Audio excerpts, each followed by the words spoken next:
I'm very good at it. To the flag of the United States of America and to the republic for which it stands, one nation, under God, indivisible, with liberty and justice for all. We all help with that, you see, so you're not really alone. All right, the first order is, it's interesting, the comments from the public have ended up ahead of review and acceptance of agenda, but who cares? We should do a roll call. And that's not on here either. Mr. Corpay? Commissioner O'Neill, Here. Commissioner Willers, Here. Commissioner Wyrick, Here. Vice Chair Burgos, Here. and Chair Barnett. Present. Thank you. All right. Right now, there is an opportunity for comments for the public. These are comments on items that are not on the agenda. You will have an opportunity on any and all of our agenda items to make comments tonight.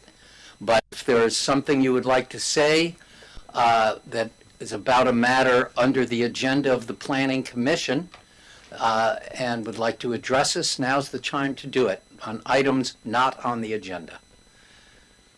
Do I see any? All right, seeing none, we will move on to the next item, which is the review and acceptance of the agenda. Does anyone care to suggest a reordering of the agenda items? Okay, I move to accept the agenda. okay, motion made. Is there a second? Second. Okay, roll call, please. Commissioner O'Neill, Yes. Commissioner Willers, Yes. Commissioner Wyrick, Yes. Vice Chair Burgos, Yes. and Chair Barnett. Aye. Thank you. The motion passes unanimously. All right, next item is correspondence. Is there any correspondence we have not received and that's been uploaded to the document center? Yes, there was one item of correspondence from Kelso Barnett. That Okay, has since been uploaded to the document center. all right, and I did see that in my mail because it came out to all of us. Have you all seen that? No? Okay, what would be the appropriate course at this time? Mr. Ruderman? Do we need to read it, or should we summarize it? We can just summarize it, and it's available to the public for upon request and on the in the document. Okay, center. if Yes. I can summarize it, if that's acceptable to the rest of the commission. This was a letter from former mayor and council member Kelso Barnett in support of the bed and breakfast application for the Sebastiani home. He pointed out its acceptability under the zoning designation and the design guidelines for the Hillside District. He noted that bed and breakfasts are specifically mentioned as appropriate, as well as noting their appropriateness for the use of unique structures.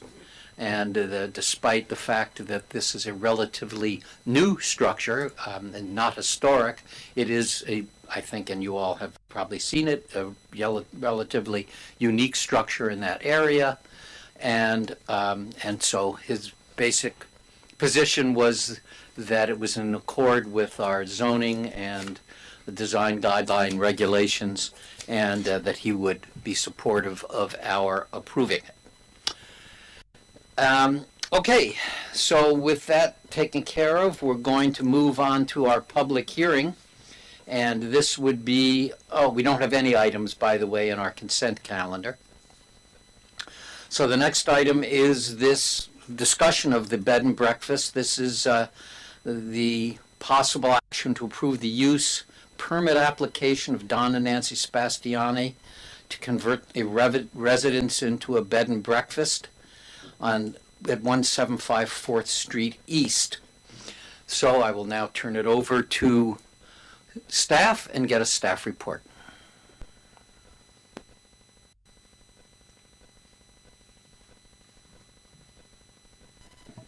Thank you all.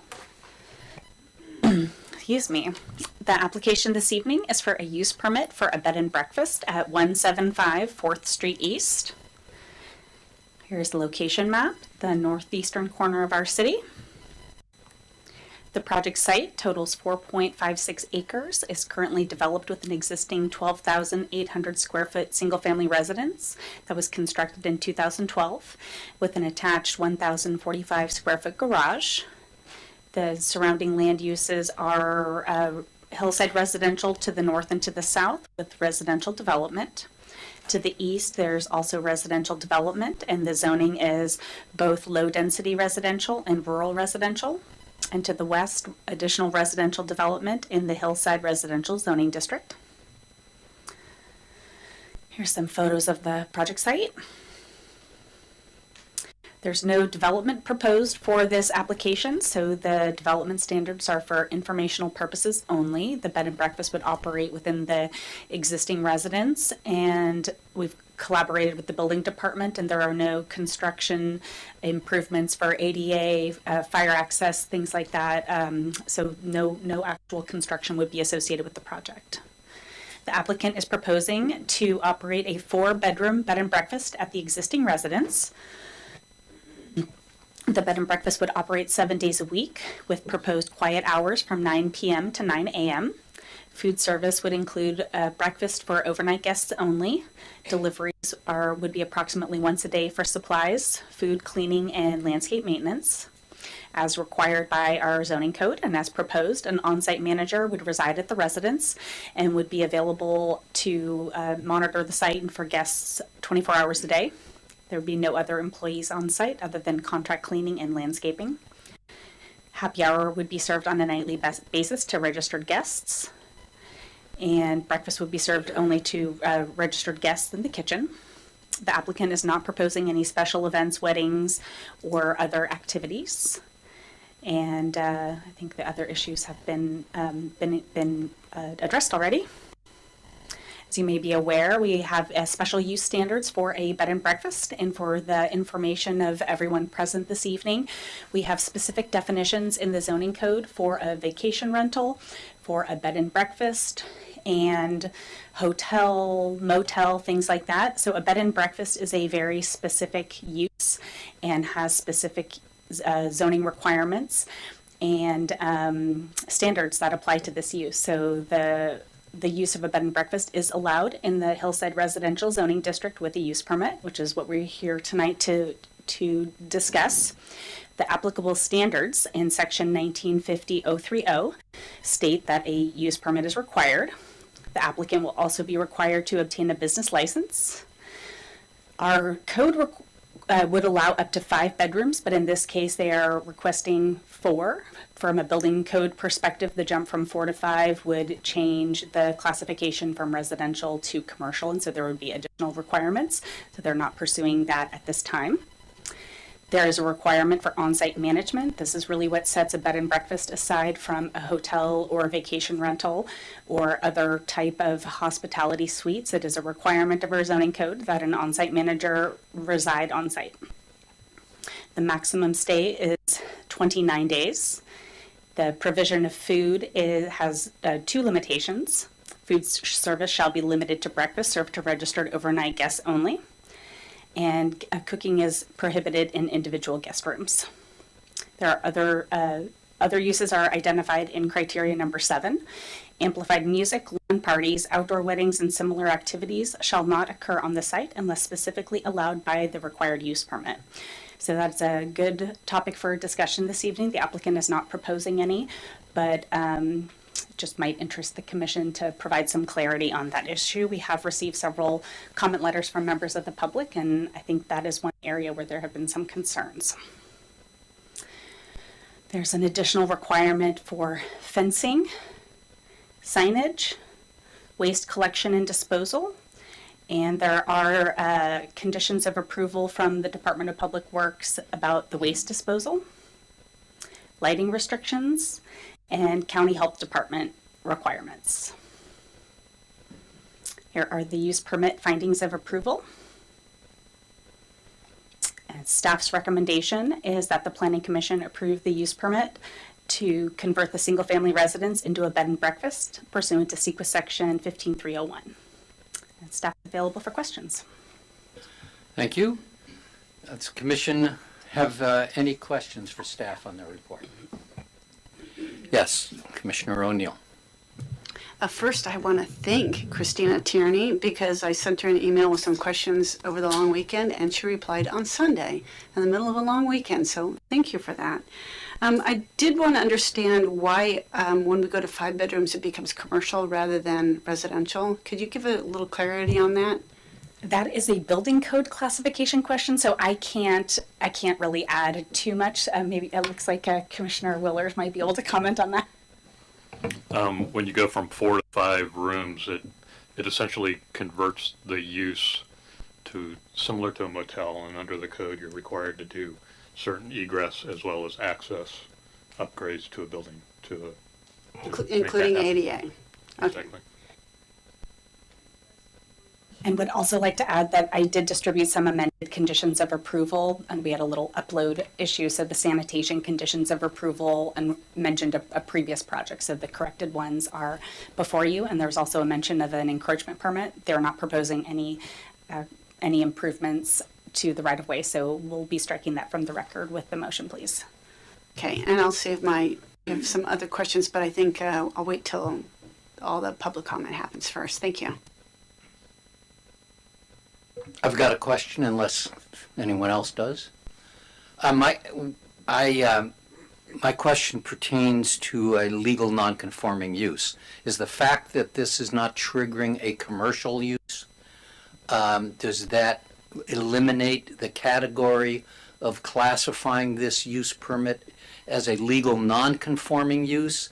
Or is it a conforming use in this zoning district? Yeah, this would be a conforming use. So our zones and allowable uses table 2.1 identifies that a bed and breakfast is allowed. It's an allowed use in the zoning district with the use permit. So it would run with the land. Okay, thank you. Anything else in terms of questions? All right. Well, at this point, we're going to move to the opportunity for the public to speak on this matter. In order to determine whether or not we'll set time limits on speakers tonight, I would like to get a show of hands of how many people would like to speak on this matter. I think we do, through the chair, maybe open it up to the applicant before we open up to Oh, the sure. public. Yeah. And I would also, Thank you. We did receive a couple public comments that I would love to take an opportunity to respond to. I didn't have an opportunity to respond directly. All of our public hearings have specified noticing requirements in Chapter 1988 public hearings. So the hearing this evening, all of the items were noticed in the same manner. We distribute in the Index Tribune twice, at least 10 days before the hearing. A notice is posted on site by staff.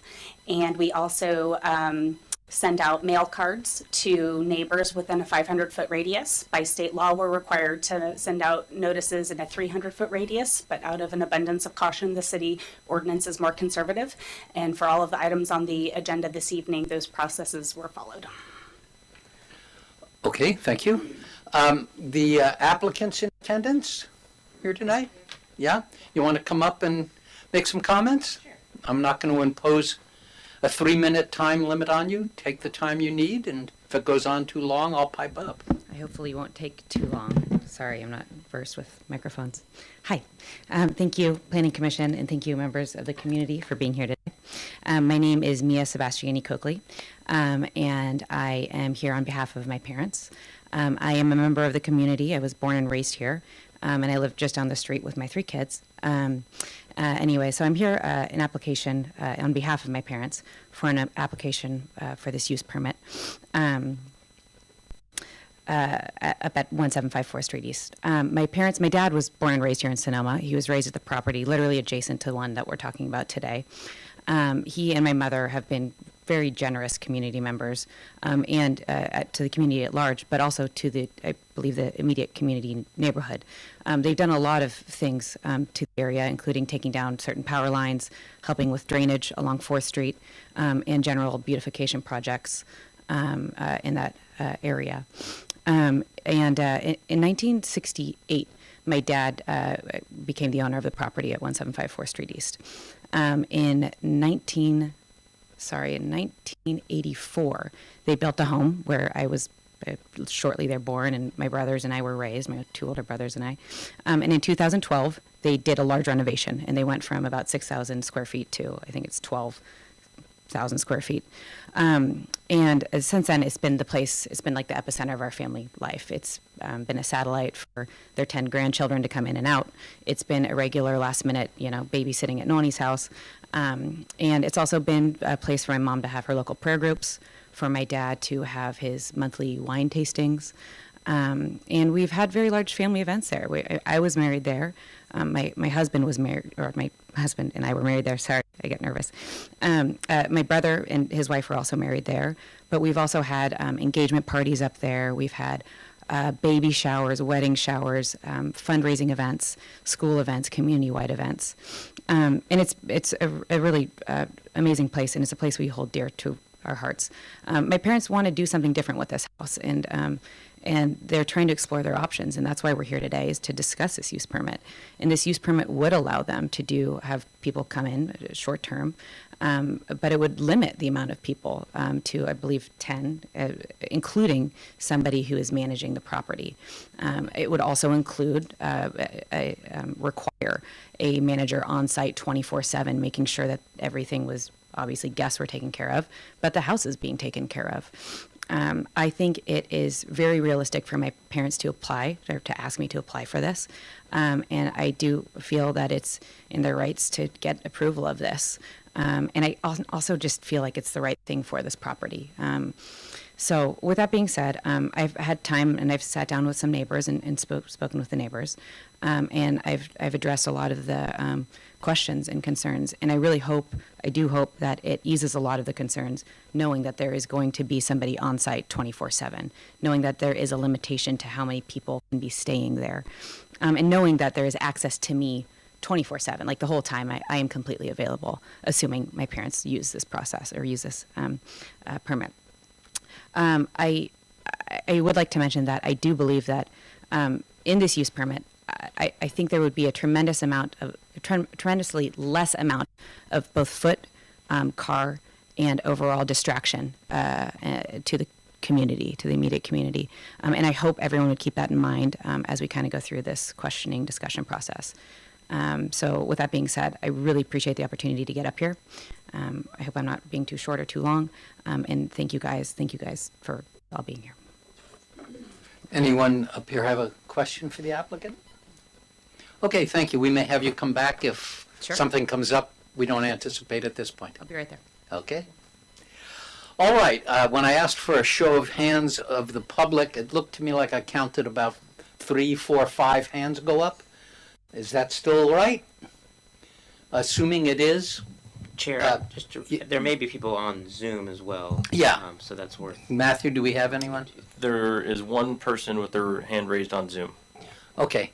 Well, have them hold for a moment, and we'll let the folks who have taken the time to actually come here in person, which is nice. It's good to have the community here, have an opportunity to come up. So for the first of you who want to, please approach the lectern and make your comments. I know I saw some hands go up on this matter. Does anyone want to come up and speak? Okay, come on up. Give your name and address. I'm not going to impose any time limit, but try to keep your comments concise and to the point. I'm an attorney. I always keep it concise and to the point. Dandy. I also wrote a letter, so I'm not going to reiterate what I put in the letter. But I live at my name is Donna Cone Payne. And my husband's David Payne's here. We live at 450 Greve Lane, which is within the 500 feet so we got the green notice. So even though we're on a different street, we are literally very, very close to the Sebastiani property. And one of the things I wanted to mention, first of all, is even though the Sebastiani property may be 4.5 acres, the house is right on 4th Street East. And we are perpendicular to that. And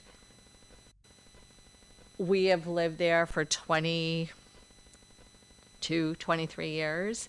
And so we have heard all the engagement parties,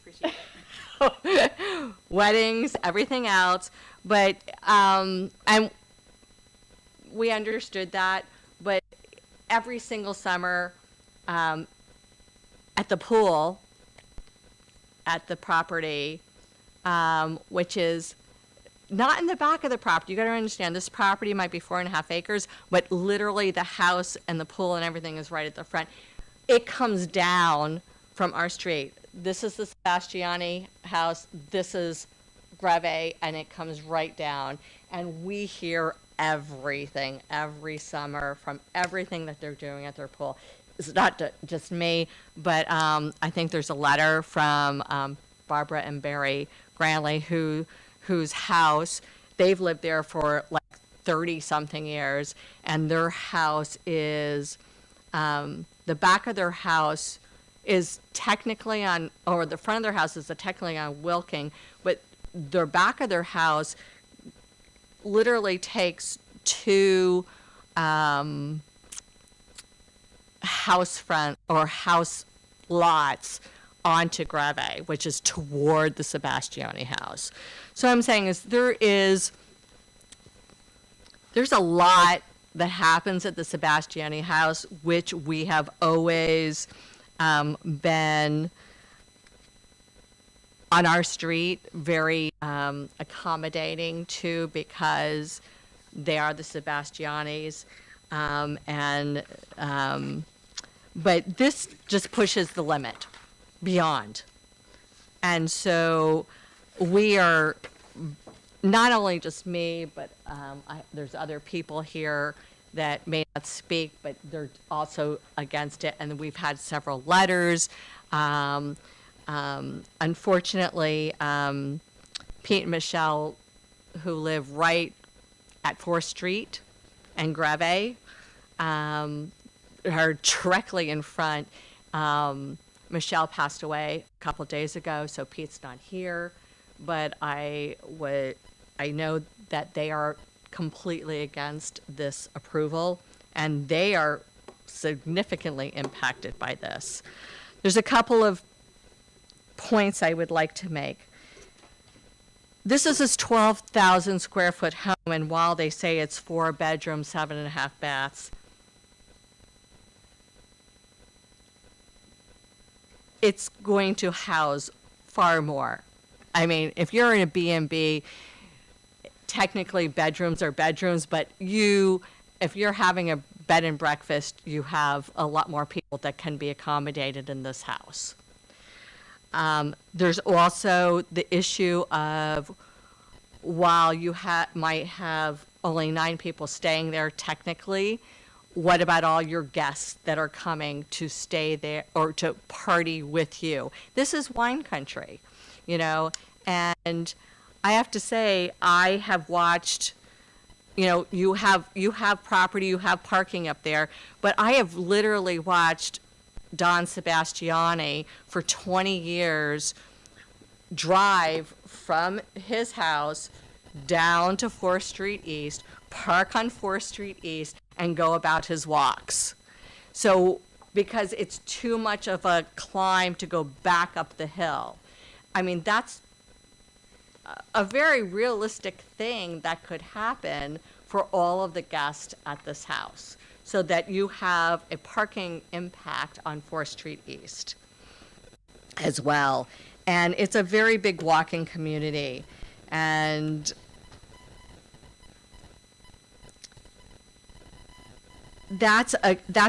so besides the noise, besides the parking, you also have the fact that this is a residential community. It's always been a residential community.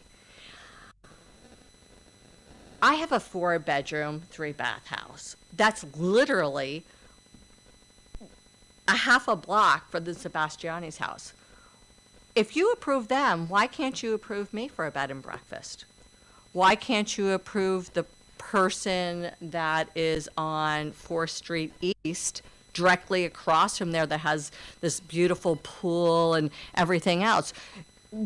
You're on a slippery slope here, a literally slippery slope, by allowing a residential home that's always been a residential home and always been in a residential community to become commercial, because whether you call it a bed and breakfast or not, it's commercial enterprise, let's face it. I mean, the Sebastianis aren't living there. They're hiring somebody that I guess is going to be there 24/7. I don't know what that means about how it's going to deal with the noise or anything else, but it turns our residential community that has children, walkers, completely residential into a commercial enterprise. And if you allow them to do it, why can't anybody else on Brazil, Lovell Valley Road, Luca, or even my block? Why can't I do that? You know, I wouldn't want to, but that's not the point. The point is that I've got a 4-bedroom house. The Sebastianis have a 4-bedroom house. I have 3 bathrooms.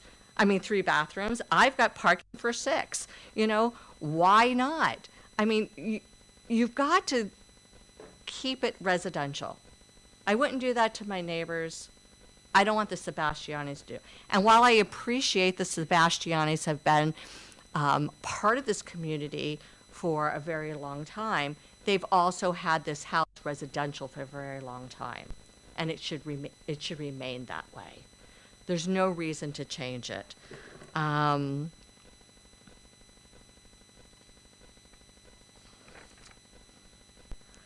think it's very important to let you know that I never heard from anybody. I never heard from anybody from Sebastiani. Even though we are very, very close to the Sebastiani house. And neither has several of my neighbors on Greve heard from anybody from the Sebastianis as to why they're doing this or what the situation is. But even barring that, I think it's important to realize that if this is allowed for the Sebastianis, the entire neighborhood changes. Because you have so many streets that are very, very, very close. These are not long blocks. These are short, short blocks. And the entire neighborhood changes. And if you're going to improve this one, then get ready to approve many others in the future within the same area. Thank you. Thank you very much. Who's next? Come up or hold your peace. Evening, Commissioners. Art Grandy, 131 4th Street East. We live in the house the closest to the Sebastiani house, physically by measurement, right next door to it.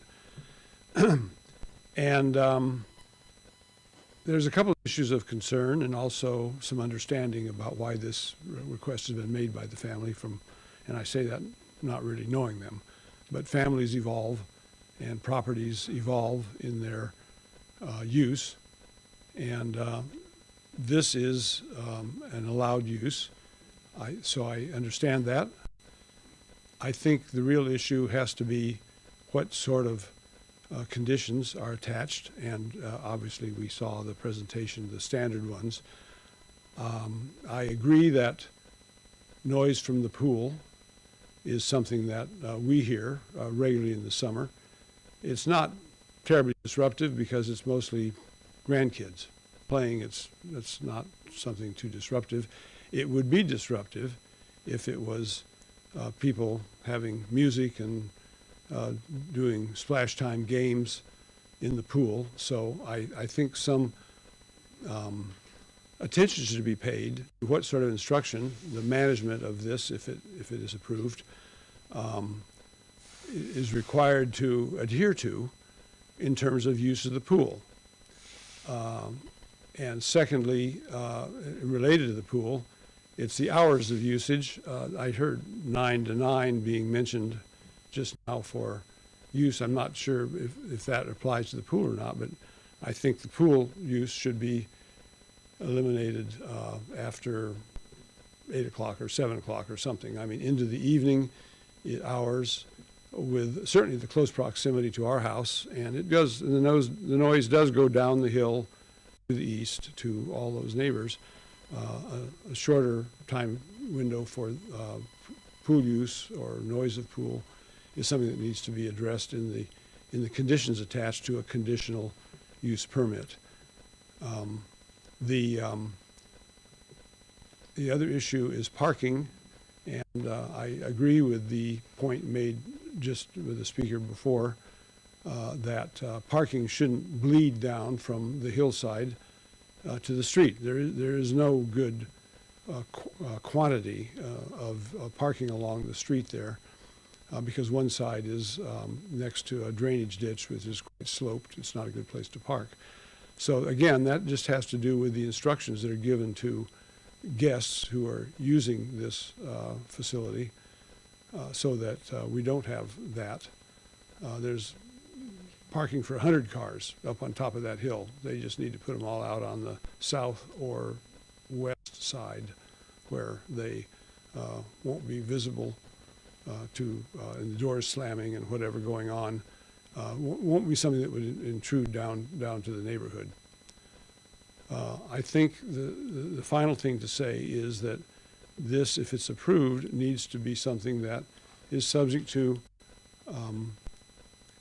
monitoring by the neighbors, as we all are living within earshot of it, and have an ability to impact how guests behave if this gets out of line. Quiet occupation by visitors to Sonoma probably sounds like a good thing, but if it isn't controlled by a very active on-site manager, then it could get out of hand and cause disruption in a number of ways. So I am, and I think we are, I'll say conditionally in favor of this project, but I would like to see some of those points tightened up in the eventual approval should the commission decide to approve it. Thank you. Thank you, Mr. Grandi.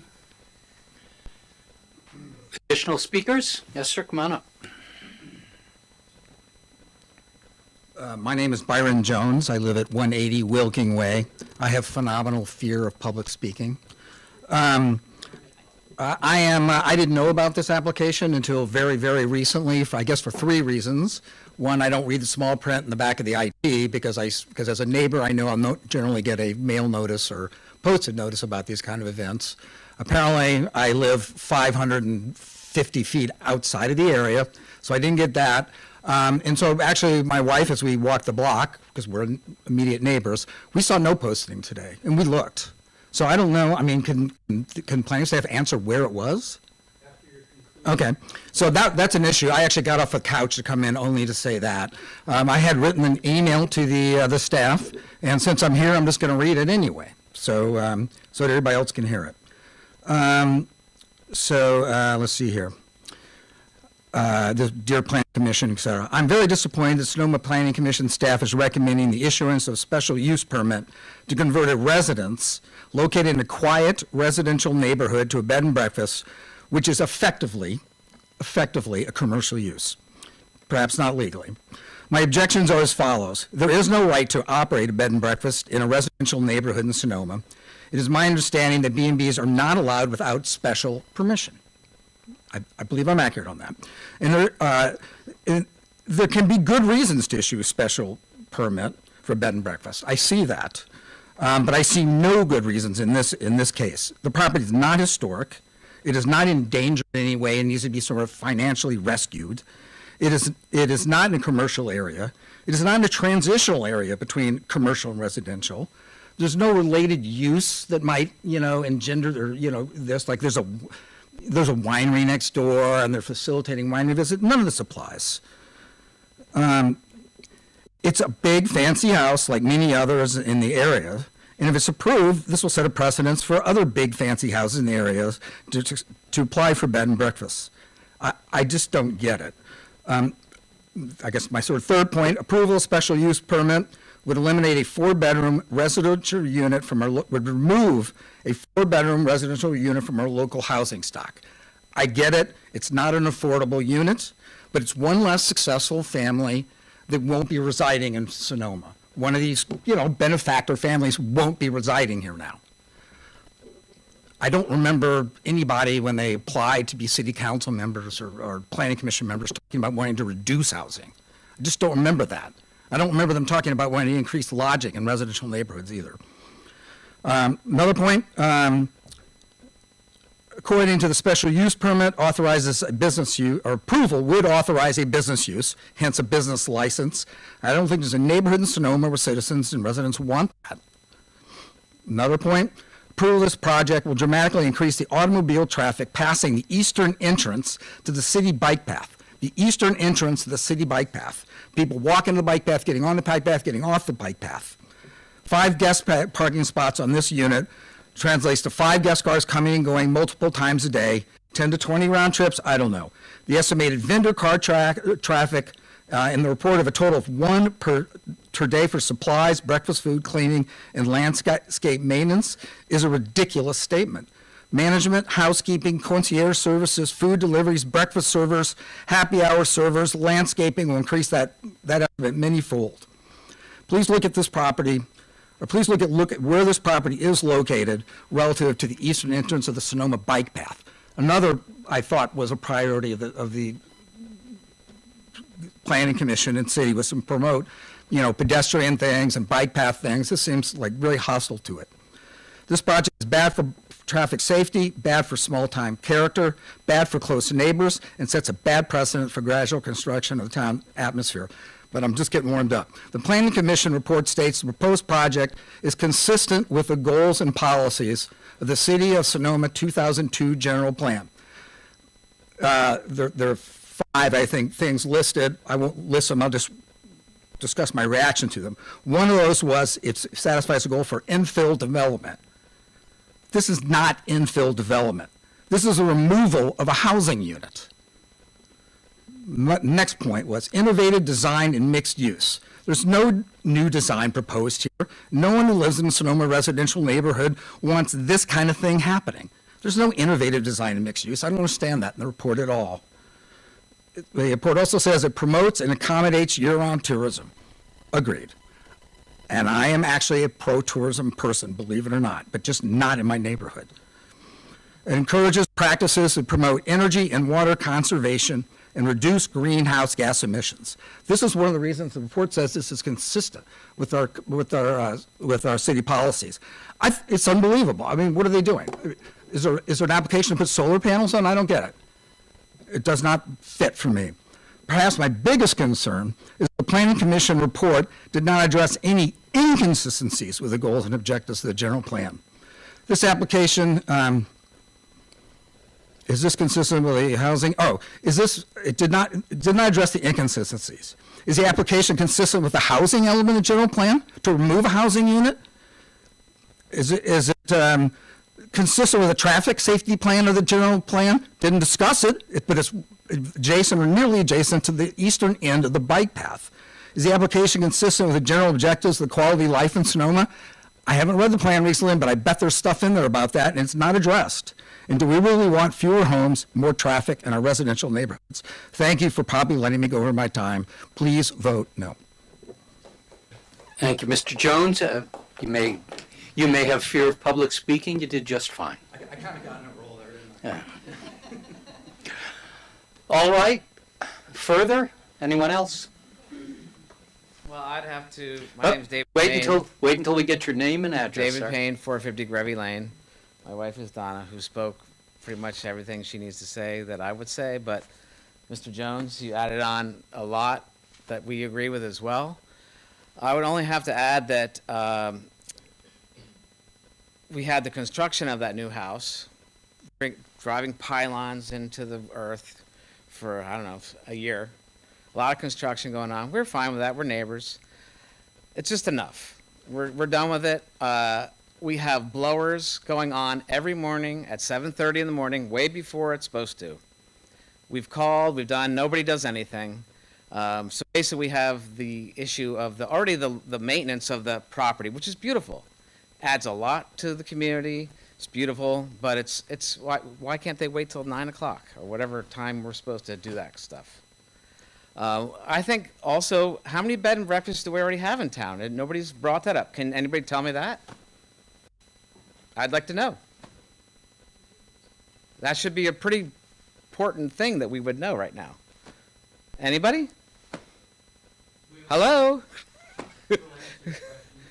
When your remarks are done, we'll get all your That's it. questions That's all I have answered. to say. Okay. Thank you. Thank you. And I hope you consider all our friendly neighborhood comments.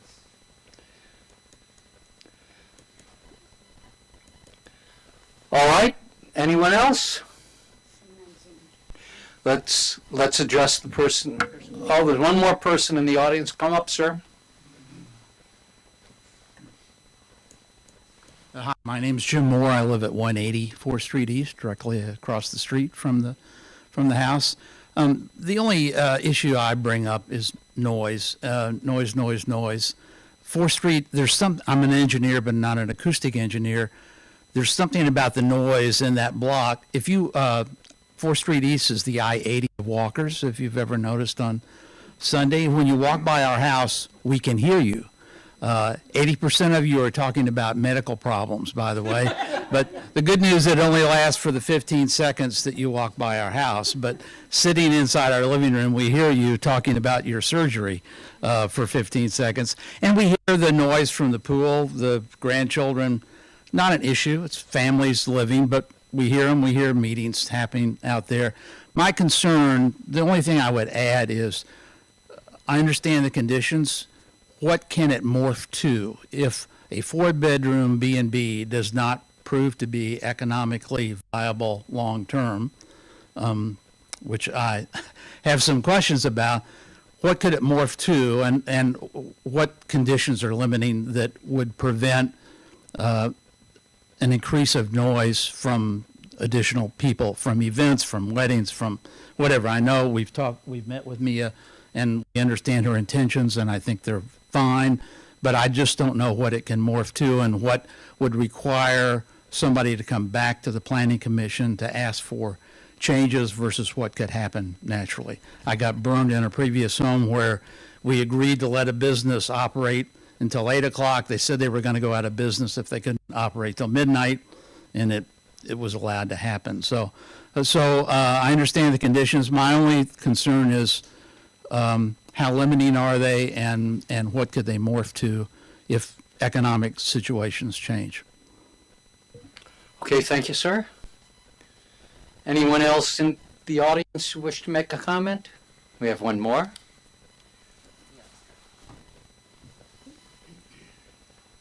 Hi, good evening. My name's Elena Toscano. I live at 155 Wilking Way, and I was not born here, but we moved here in 1956, and my mother was city clerk for 42 years. Some of you may remember Eleanor. She's still with us. She's 98 years old. Wow. Yeah. Do me a favor and tell her hello for me. I will, thank you. This is the first time in my entire life of being in Sonoma that I've ever felt compelled to come and speak before the Planning Commission. So I just want you to know, and these are my neighbors, and I respect their opinion deeply. I really enjoy my neighborhood. I've lived there for 35 years. I'm not probably the longest person who's lived on Wilking Way, because there's some older homes down the street.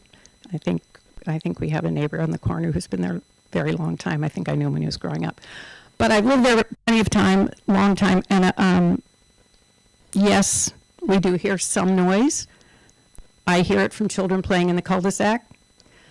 My neighbors, the Ganleys, who I believe on January 9th, Donna, you mentioned her letter. She retracted it on January 9th. She sent a retraction to the Planning Commission. I have a copy of that in my phone here. And you may not have known that, but I live right next door to them, and they are wonderful entertainers. I've been to their house many times. We have a fence. Fences make great neighbors, but they don't keep out noise. And it's fine. They hear the sound of my pool running, the solar panel engine, whatever it is that gets up there, and we work it out. People have had parties, events. We hear folks next door with their grandchildren, blah, blah, blah. It's part of living in a neighborhood. It's why I live in a neighborhood. I like the dynamics. I don't mind that.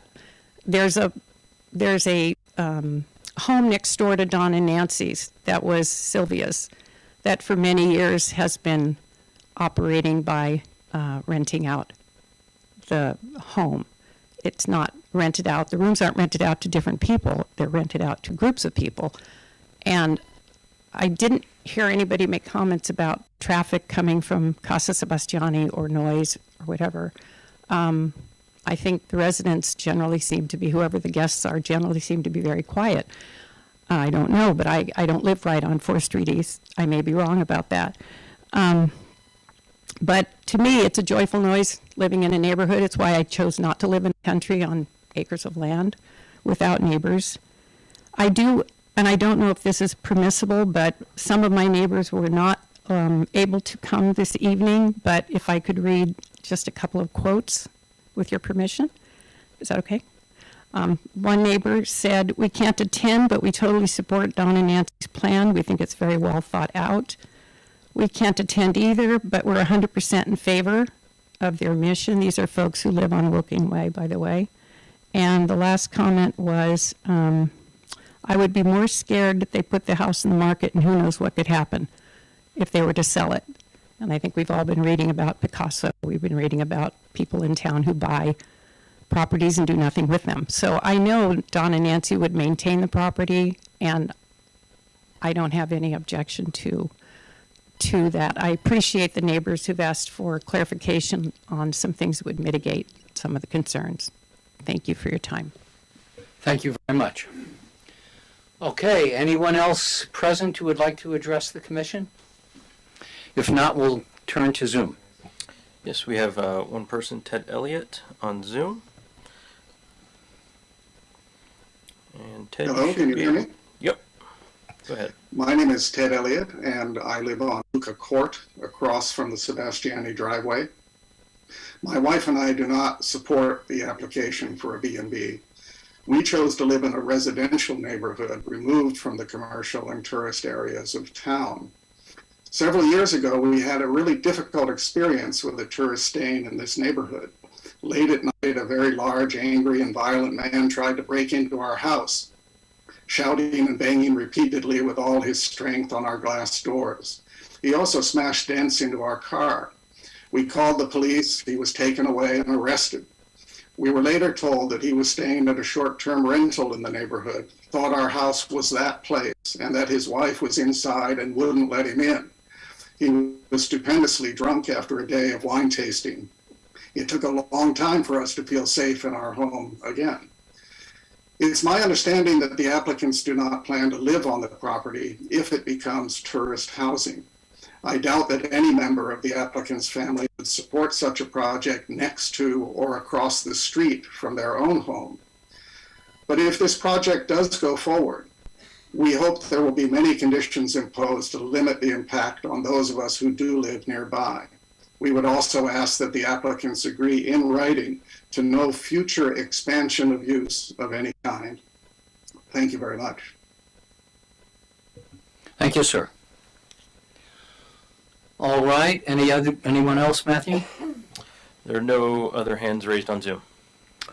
Okay. Anything further from folks in attendance? Then I will close the public portion of this and bring it back to the commission for discussion and consideration. Who would like to start? Mr. Barbos? I have a couple of questions for staff first. In reading the materials on this application before the hearing, I thought I read something in there about a restriction or on people occupying the B&B other than the people who are renting it. And I did a quick perusal of our new conditions of approval. I didn't see anything in there. Is there going to be any kind of limitation on the number of people that can come visit the guests? So we don't currently have any limits on who can visit during the day. The limitations are on overnight occupants, and that is required by the fire department. So the fire code's very strict. The 2 people per room are allowed, a total of 10 maximum. I would just love to chime in and address some of the concerns that were brought up earlier. So we currently have a single-family house with 2 residents living in it. There would be a manager on site, so I don't see that as a reduction in the housing stock for Sonoma, which is one of the beautiful things for a bed and breakfast. I also was able to pull up our list of legal B&Bs. Oops. Let me close this.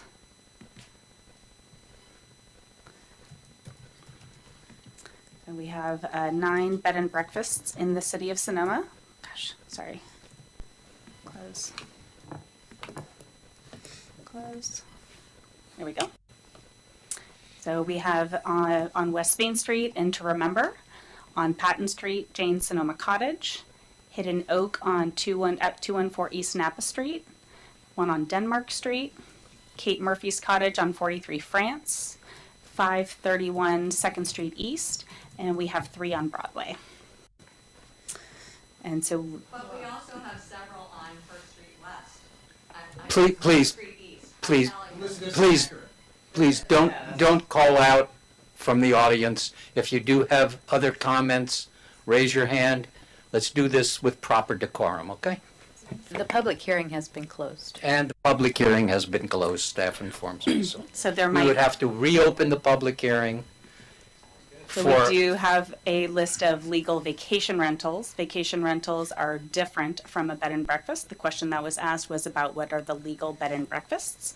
I would also love to highlight that part of the findings of approval for this evening include whether or not there are bed and breakfasts on contiguous lots. That is discouraged.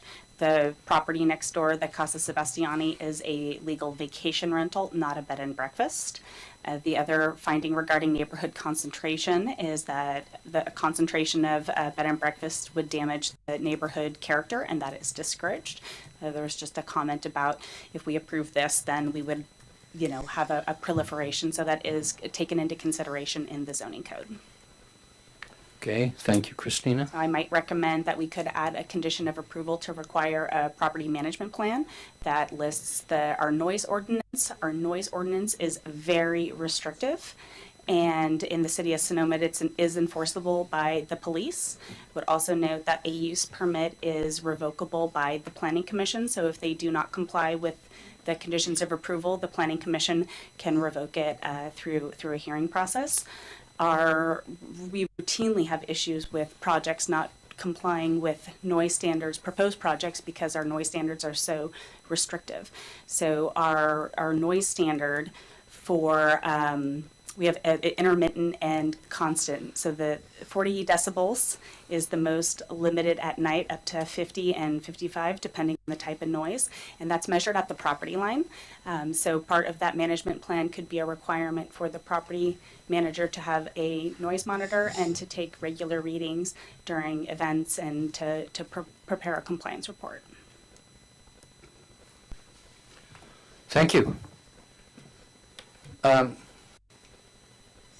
We were on the commission comments and questions and concerns. Steve, I think you had started. Yes, the other question I had is that the 9 to 9 hours, would that cover the pool, or is there a different standard that would be applicable to address Mr. Grandy's concern about pool noise? The 9 to 9 is proposed by the applicant. It is not in our zoning code. So the quiet hours that would be required by code would be our noise ordinance. And so again, a management plan might be a great way to kind of clarify what the applicant means by the quiet hours. And I assume that the conditions of approval could differentiate between indoor and outdoor use. Yeah, and it does. The conditions do specify about amplified noise and some of those other issues. But if there are issues of concern to the community, we can absolutely add those in. Okay, thank you. I have a question. Yes, sir. Can language be crafted in such a way that makes conditions different based on the use of the property at the time. Let me clarify. If the site is being used as a bed and breakfast and there are occupants and residents, would the applicant be subject to the same standards if no one was there, or if they were using it as a private family residence, if it was not in use as a bed and breakfast? I think I'll defer to the city attorney, and if I can reiterate your question a little bit. So the residential use is principally permitted. The bed and breakfast requires a use permit. And so the question is, can they go back and forth between using it as a B&B versus as a residence? Correct. You stated that much more eloquently than I did. So if someone has a use permit that runs with the land, and they are bound by the conditions in the use permit, if they are operating that particular use, in this case a bed and breakfast. So if they weren't operating a bed and breakfast, if they reverted to a single family home, then the conditions with respect to the bed and breakfast wouldn't apply. I guess my question is, could it intermittently be used not as a bed and breakfast? Yeah, I think what his question is, so let's say if the bed and breakfast operated from May to September, and then in the winter months, if the family wanted to utilize the property, how would that function? Right, yeah. Would they be subject to the same conditions imposed by the conditions of the use permit? I don't think they would be. I think they would just operate as a permitted use as a residence. Okay. But the fact that it's a use permit that runs with the land, provided they're not violating the conditions, they can stop using it as a bed and breakfast without losing their ability to restart it. Okay. And that would be the distinction between this and a legal non-conforming use. Under our current code, the discontinuance for a period of 6 months of a legal non-conforming use invalidates the permit. That's correct. But that is not, and this was the heart of why I asked your question earlier, that this is not a legal non-conforming use, and so it's not, the permit is not contingent on whether the business operates in a continuous fashion or is not operating in a continuous fashion. That's correct. Thank you. Who's next? I'm going to follow up with that question from Commissioner Wyrick because it's something I really want to make sure we have clarity on. If the use permit is granted and they choose to enact the permit, does the family no longer have the ability to host a wedding or an event at the property?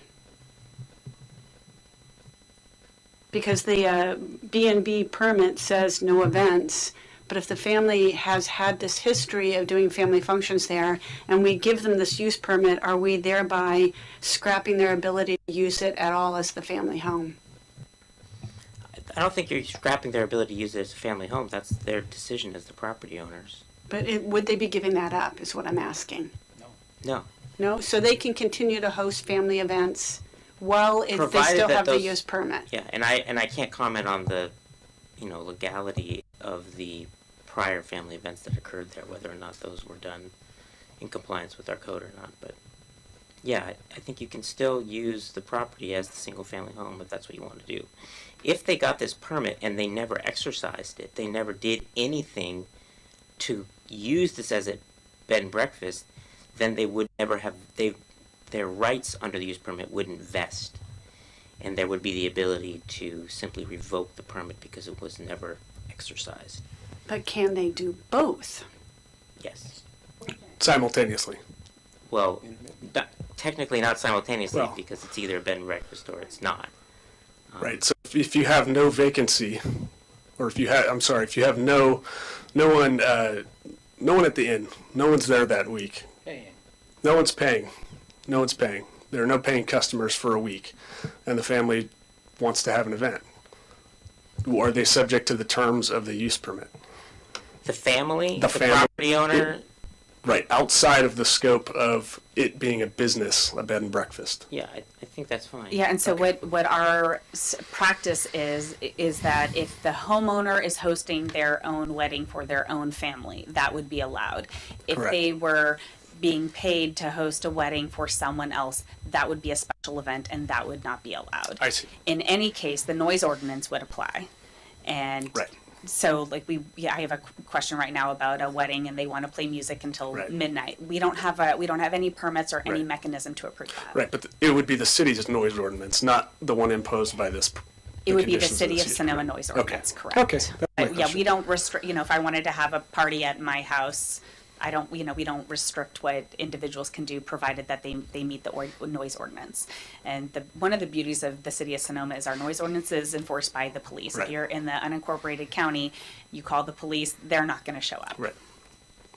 But I Great. do know that nobody wants to be in that position where the neighbors feel they have to call the police. So we do want to create a mechanism for neighbors to feel comfortable contacting the property owners and having a rapport to address these problems at a very low level. Oh, absolutely. Nobody wants to call the cops on their neighbor. Right, thank you, Commissioner O'Neill, for helping me get to the root of that. Comments. With regards to the steep driveway, I am guilty of that. I went to see the house the other day and I parked on 4th Street because I wanted to walk up through the garden. Didn't realize that was going to be an issue for your neighbors. I do apologize. And I do think that that's something to keep in mind.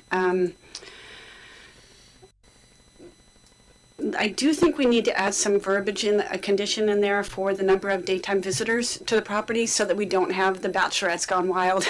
I know that the Sebastiani family doesn't want that either, but I think it will help everybody feel a lot more comfortable if we can put some verbiage in there about the number of daytime visitors. I know that if my family was in town and they were staying there, I sure would want to be invited up, but let's just make sure that we put some conditions around what we consider to be allowable. I think we should discuss the quiet hours a little bit more and see how we can optimize those so that they work for the guests in the home and for the neighbors so that we can be respectful of the neighborhood, but also respectful for the people that want to be there, that maybe do want to be outside having their coffee before 9 a.m. in the morning. So that's a couple of my comments. Thank you. Thank you. Mr. Willers? Well, I'm glad that Christina brought forward the noise ordinance because many of the concerns are related to that, and the noise ordinance in Sonoma, which affects all of every residential property as well as any other property within the city, is quite extreme in a sense. 60 decibels is louder than what we're hearing in this room. It is not much louder than what we're hearing in this room. And so that's the level of noise that you're restricted to during the hours that you're restricted. Everyone on every property is restricted that way. So what happens on one side of the fence should be equated to what is allowed on the other side of the fence. And I believe that the noise ordinance and its enforcement has worked well in our community. That's why we have generally a quiet community, and those things that get out of hand typically get taken care of. I agree with Christina on the idea of putting together a management plan. I think every good business has a management plan, and in relationship to this business and in the neighborhood that it is within, it would be helpful not only for the business but for the neighbors. The neighbors should be allowed to have a copy of that so that they know who to contact. The idea of noise monitoring, I'll leave that up to the management plan. Parking, there's abundant parking on the property, well beyond the number that are required for it. Whether or not someone goes and parks on 4th Street, I know people that drive to 4th Street from their house and park so they can walk the bike path. So, how we can control parking on public streets in relationship to a private property is kind of, I don't know how we can control that, I'll put it that way. Future expansion, I believe that the use permit controls the future expansion. It limits it to 4 bedrooms, 4 guest rooms, and a manager room. And if it it can't expand beyond that without being in violation of the use permit, as well as all of the other conditions of approval that we're applying to the use permit. So, you know, expanding its use as an event center, expanding its use in the number of rooms that it's renting, if that actually happens or were to happen, the use permit would be revoked by the Planning Commission. And that would be the end of that process. And so, you know, other than that, I think that the property supports this use. It is an allowed use within any residential neighborhood in our community. It's not written in a way that is confined to a transition zone or a commercial district. It is written in a way to allow visitors to have a more Sonoma visitation than a hotel room. And so, you know, I don't, from an application standpoint, I don't have any difficulty with the application. And I think from a use permit standpoint, the conditions of approval plus some of the issues that were brought up by the commission would certainly be, you know, warranted as well as helpful.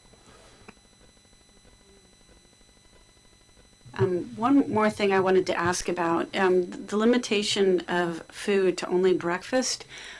I'm wondering if it has to be that severe. If somebody's staying in such a lovely place, why wouldn't they want to stay in and have a catered dinner or catered lunch? And I'm wondering why we're putting, if it's a necessary limitation, that we have to limit that to breakfast only. So I'd like to explore that option as well. Well, that's essentially the way the ordinance is written. So anyone who has a B&B permit has those restrictions. That's what comes along with it. I believe that the intent of it is to reduce the commercial impact in a residential neighborhood, since a B&B, a bed and breakfast, not an Airbnb, but a bed and breakfast under our ordinance is considered to try to do two things: lower the impact in the residential neighborhood and benefit the restaurants in our community from the visitation. Yeah, through the chair, it's specific provision of the ordinance that says provision of meals, limitation, food service shall be limited to breakfast served to registered overnight guests only. So to change So I it, have that to would take on a require an bigger ordinance. issue of changing the ordinance on B&Bs. Well, or I guess the question raised, so it says food service shall be limited to, but if somebody is preparing their own food in the kitchen, would that count as food service? Well, it prohibits cooking facilities in individual rental guest rooms. Correct, but there is a central kitchen, so I don't know that that necessarily restricts the use of the kitchen. For That's likely an issue with the county health permit.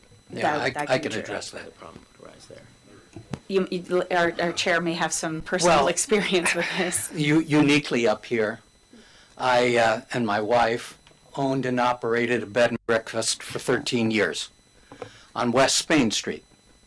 We didn't have 4 rooms, we didn't have 5 rooms, we had 6 rooms. I'll start with the bottom line. In 13 years, we never had one complaint. 0. Now, we lived there. When we weren't there, we would take a vacation, for example, and go away for a week or 2 weeks. We had an on-site manager there 24 hours. In fact, every city council I came to, because my wife had a psychotherapy practice in Oakland and was down there Tuesday through Thursday, when we had council meetings on Wednesday nights, I paid a manager $50 to cover the inn while I came and sat on the city council meeting. So, among other things, I was probably one of the few council members who had to pay somebody for me to go to the meetings. I think there are a number of issues that have been raised here tonight I would like to address. First, let me talk about the pool, because everybody's talking about the pool. Public use of a swimming pool is under the regulation of the County Department of Health and Safety. For the public, for essentially paying public to be able to use a pool, the pool has to meet certain conditions and approvals of the county. It has to have depth markings every 4 feet on the perimeter of the pool. It has to have regular inspections and a record of inspections of the level of chlorination and sanitation of the pool. And it's generally frowned upon on the part of the county to allow the use of pools by the public in a general way, even at a bed and breakfast. Now, my wife and I had a hot tub at our bed and breakfast. We were not allowed to let the public use the hot tub. And it's just that simple. It didn't conform with the health and safety rules of the county on the use of a public facility. So this pool may not even be legally available to guests. I don't have the answer to that, but as the property owner, it's something that they're going to have to look at. Similarly, in terms of food service, I've noted in the description of the project something called happy hours. Now, in our conventional society, happy hour means wine or alcohol. We didn't, when we bought the inn, the people who owned it before us were serving some wine in the afternoons. We thought nothing of it. It didn't seem like a big deal. Here we are in the wine country. But because we like to dot our I's and cross our T's, we did some research, found out that in order to serve wine, even if it's complimentary and unpaid for, we needed an ABC license specifically for bed and breakfasts, or we were not permitted to serve wine. Moreover, when the representative of the ABC came to talk to me, his jacket fell open, he had a gun, which was interesting. And they set their conditions. Their conditions included not just the hours during which we could serve wine if we got the license, but where the wine could be served, and more significantly, where the wine could be consumed. And they were prepared to limit where and when wine could be consumed that we provided. As a result of that, we withdrew our application because I had no interest in becoming a policeman as to whether or not someone with a glass of wine could walk out into the garden and sit on a chair in the garden instead of in the living room or the deck area, which would have been approved by the ABC. And what we told our guests when they checked in is that we don't serve any wine, but if you would like to bring some, you are welcome to consume your own. When I said to the agent from the ABC, what about people bringing their own wine? Is there any limitation as to where or when they can consume it? He said, no. Now, if you're asking me why government isn't rational, I don't have an answer for you. But nonetheless, that's the world we live in. And sometimes these regulatory frameworks defy rationality, and this was one. So that's something else you're going to have to look at. I would also say that we didn't do happy hour in the end. I was glad we didn't do happy hour because alcohol makes people noisy. It's just a simple reality. Their voices get louder, they get happy, they laugh. Although we did have one couple who had a tremendous drunken argument in the driveway about a missed ballooning event. And they were screaming at each other. But when it comes to noise, we didn't have any complaints. In fact, I had one neighbor on one side who was 81 years old, hard of hearing, going blind, who screamed all day long at the guy who was living in the house with him. I mean, at the top of his lungs, he'd be in his backyard yelling Bill. The noise emanating from that property was way beyond anything that we would produce. I think the problem management plan is extremely necessary. I think that one of the other decisions we made when we had our bed and breakfast, we did not accept groups. We did not rent out all 6 rooms to one group traveling together. We just didn't do it. If they called up and said, you know, a group of us want to come up, be in the country, we want all your rooms, I said, I'm sorry, that's not the way we operate. Similarly, if people called and said, we have some kids, do you have a rollaway bed you can put in the room? Our response was, well, this real place really is not set up for children. Let me give you some names of some other places they could stay where I think they'd be better entertained. There are ways of negotiating this when you come up with a plan to operate this sort of business that gets ahead of the problems, and you just don't run into them that often. I think, if I understand things correctly, economic viability of this business really isn't an issue. The Sebastianis, and I don't mean to be in any way other than complimentary, are a very wealthy family.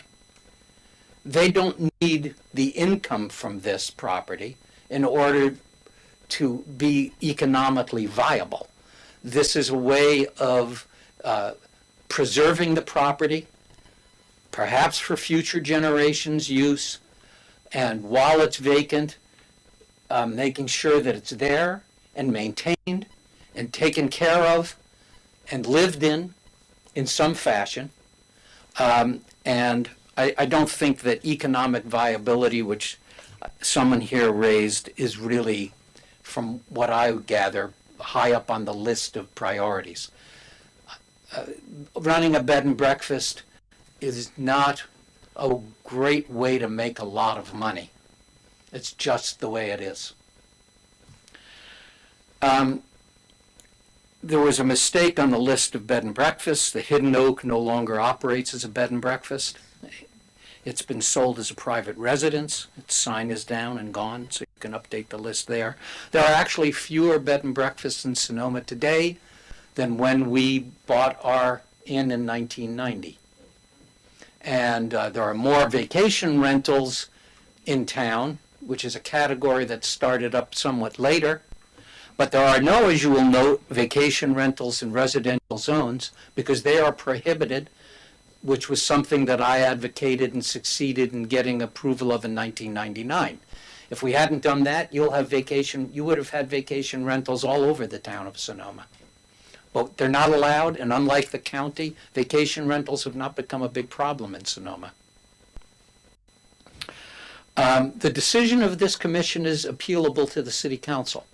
For those of you who may be dissatisfied with the decision that we make tonight, either the applicant or the public, this isn't where the process has to end. If you are inclined to file an appeal of this decision, you are entitled to do so, and it would go before the city council, and you would have an opportunity to voice your objections and concerns, and the city council is the body that would make a final determination. You have 15 days, 15 calendar days after the decision of this commission to file such an appeal. There is an appeal fee that you would have to pay, which is not refundable.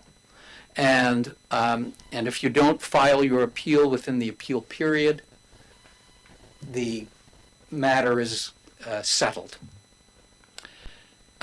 Insofar as a comment that was made about business licenses, we actually have business licenses for people conducting various forms of business, sometimes for personal forms of business, like a therapy office or things like that, all over the city. The fact that someone has a business license is not equal to a commercialization of a neighborhood. People have professional occupations, they work out of their homes, and if anything today, more people are doing things out of their homes than ever. If they are operating a business in Sonoma, they're required to get a business license, and that's just the terms of doing business here. I think we certainly can add into the conditions of approval some language about maintenance hours, Christina. There's no reason why leaf blowers should be operating in this condition any earlier than they're allowed anywhere else in town, and we can incorporate maintenance into it. And Mr. Willers mentioned the parking on 4th Street East and the difficulty in doing that. I want to address the personal versus business issues. When Thanksgiving came around and my wife and I owned the inn, we would block out those dates, not rent rooms to any paying guests. And my father and his wife and the grandkids and the children would all come up, and all 14 of us would gather around the large table in our dining room, and we would have a family event. and never thought 2 seconds about it. We were giving up the revenue we otherwise could have had, but we were using what essentially was our residence, because we had our residence in the property, as a residence. And it didn't violate our permit, it didn't jeopardize our permit. We were not forced to rent the rooms. It was an option, though, because we were a legal non-conforming use, if we had stopped operating for 6 months, our permit would have expired, and we would have had to reapply. So we operated year-round, but we certainly blocked out periods for family events. And I don't see any logical or sensible way to address that as a restriction on the use of this property. As to food, one other comment, guests were not allowed to use the kitchen. It's just, now sometimes we'd have people who would have something they'd bring with them that they needed to refrigerate, and we had a guest refrigerator in a separate location outside the kitchen for guests who had something that needed refrigeration. Some people would come up with their insulin and needed it to be refrigerated. We had a facility for people to be able to refrigerate their food or their wine outside of the kitchen, and it was basically not available, and people were not allowed to come into the kitchen and use it as a kitchen. Not only that, but if depending upon the nature of the meal preparation, once again, the county health department regulates kitchens. You have to have your dishwasher regularly inspected. Every month, county health department came and inspected our dishwasher. And there are specific food handling requirements, and all the employees of a bed and breakfast have to get a food handling certificate and be approved. So there are some very specific rules about food, and I very much doubt that absent a commercial kitchen, the provision for doing large catered meals or things like that prepared in that kitchen would probably not pass muster.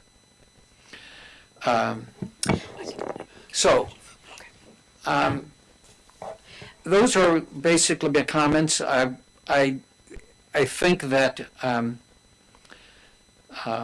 the biggest issue I can see, and I don't know how to address it, is visitors and guests who are visiting the people at the bed and breakfast. It didn't happen to us very much because we had a small place and there weren't extensive grounds, and it just wasn't the kind of facility where you had bunches of people come. A couple of people had another couple come over to meet them before they went wine tasting or something. It was never an issue. But it's the one uncertainty I have about this, which is particularly if the pool ends up being used, you've got to have a provision here that only paying guests should be allowed to use the pool, if in fact guests can use the pool at all. I think that's an invitation to party time, and I would just simply, as a business, establish the rule that the pool use is exclusively for paying guests only, and not let it become a gathering place for social parties. I think that will reduce some of the noise concerns.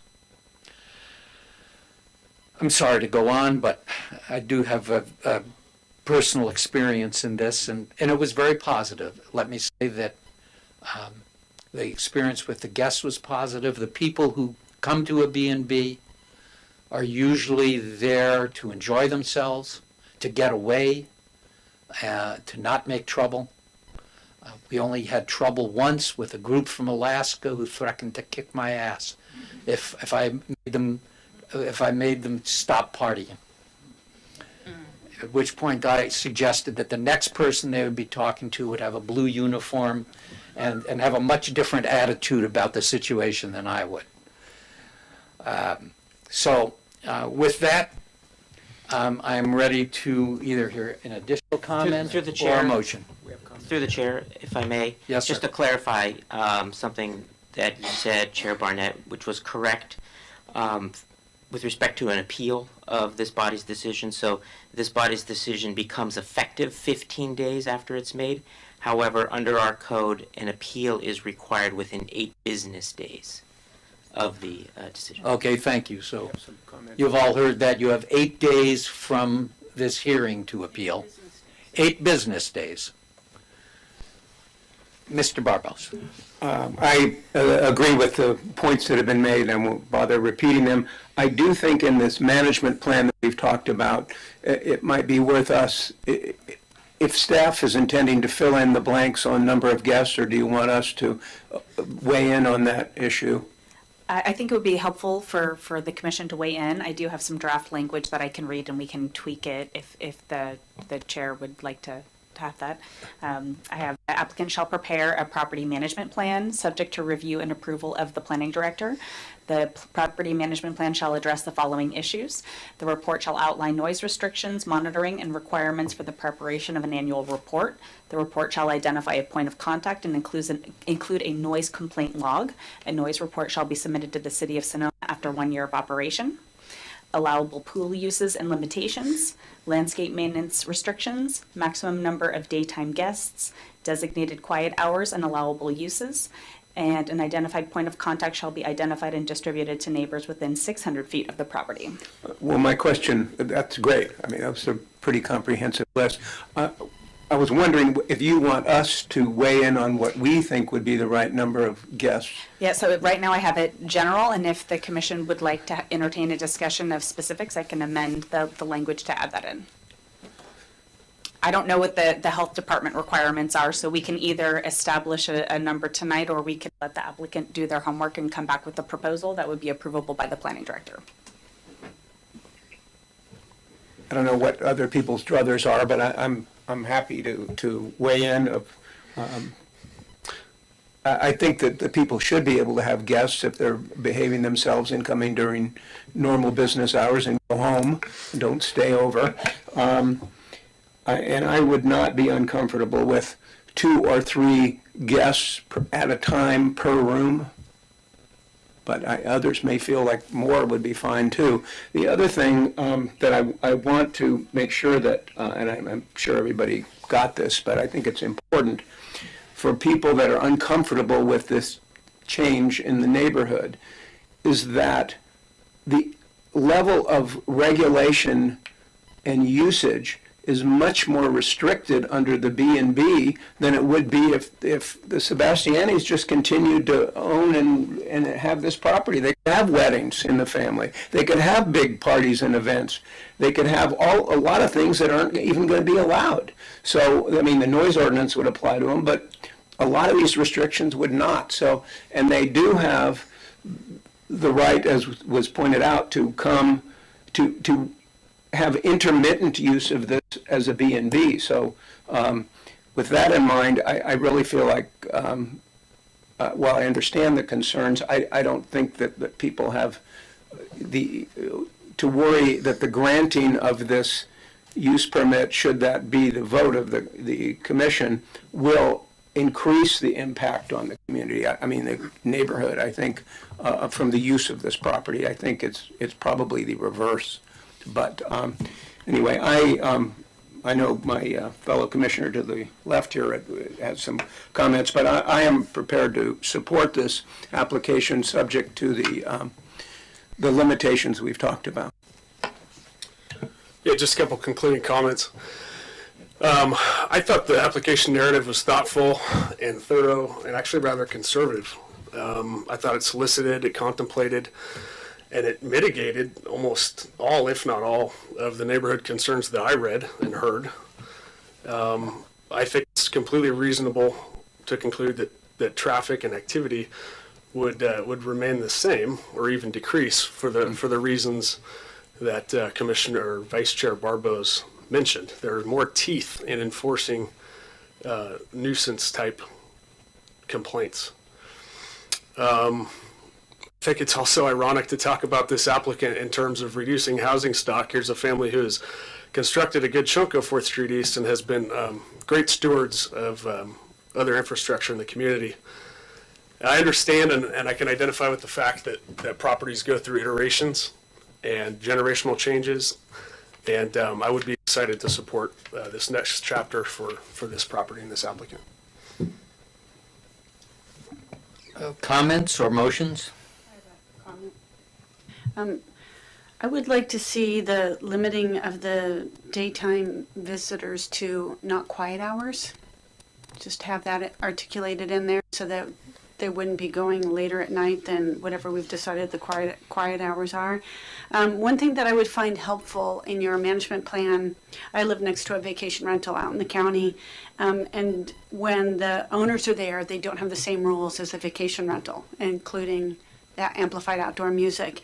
So in the plan, it'd be great if you incorporated when there is going to be a family event, if you let the neighbors know so that they're not thinking that the B&B guests have gone rogue.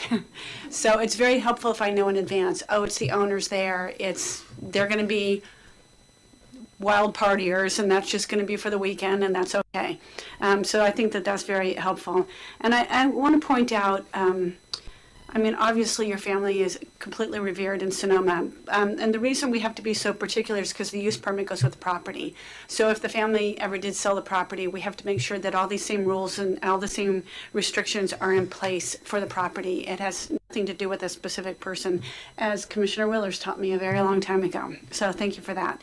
And I am excited about the opportunity for this very unique special property to become more publicly accessible. I think you're offering an opportunity, you're remaining stewards of the property, but you're giving an opportunity for people to share in the uniqueness of this property and to have a chance to participate in the incredible environment that has been created up there. So I think that's very exciting. Okay, further motions, comments? I'll make a motion. Sorry, excuse me, sorry, just through the chair. Yes.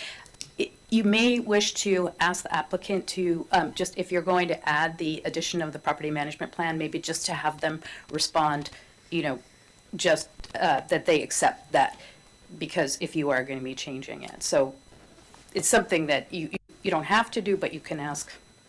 I appreciate the suggestion, and are you in accord with the idea of creating a problem management plan or a property management plan?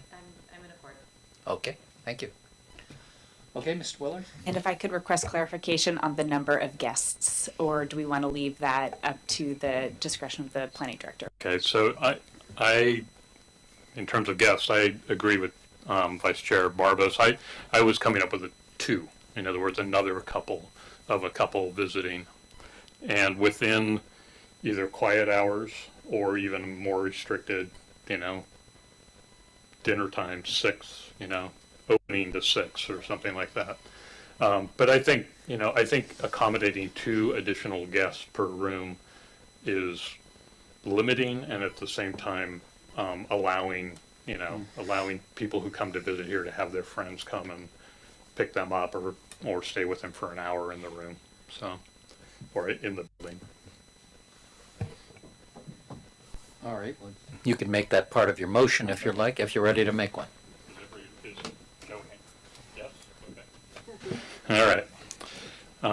So I'll make a motion to approve the use permit application of Don and Nancy Sebastiani to convert a single-family residence into a bed and breakfast located at 175 4th Street East with the attached conditions as modified by the commission during its discussion, with the limitation of additional guests to 2 during quiet hours. 2 per one. 2 per room, sorry. Additional, I wouldn't use the word, I'm sorry, I wouldn't use the word guests. I would say additional visitors. Visitors. Yes. Thank you. Is there a second? Second. All right. We have a motion and a second. Okay, roll call. Commissioner O'Neill, Yes. Commissioner Willers, Yes. Commissioner Wyrick, Yes.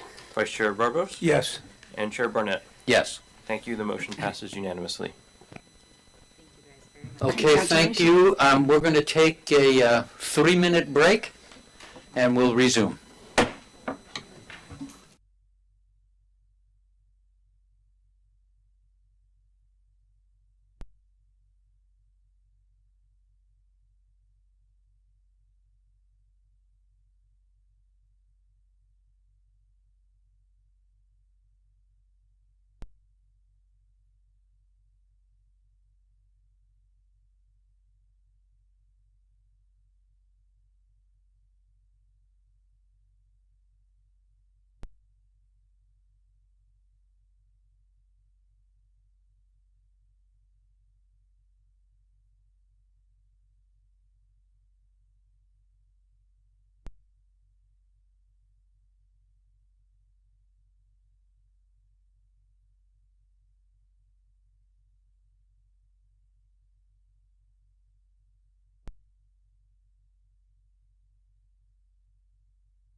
All right, we'll reconvene the meeting, and we're going to go on to the next item, which is item 7.2, design review and sign permit applications of Dolores del Alba to convert an office to a day spa located at 901 Broadway.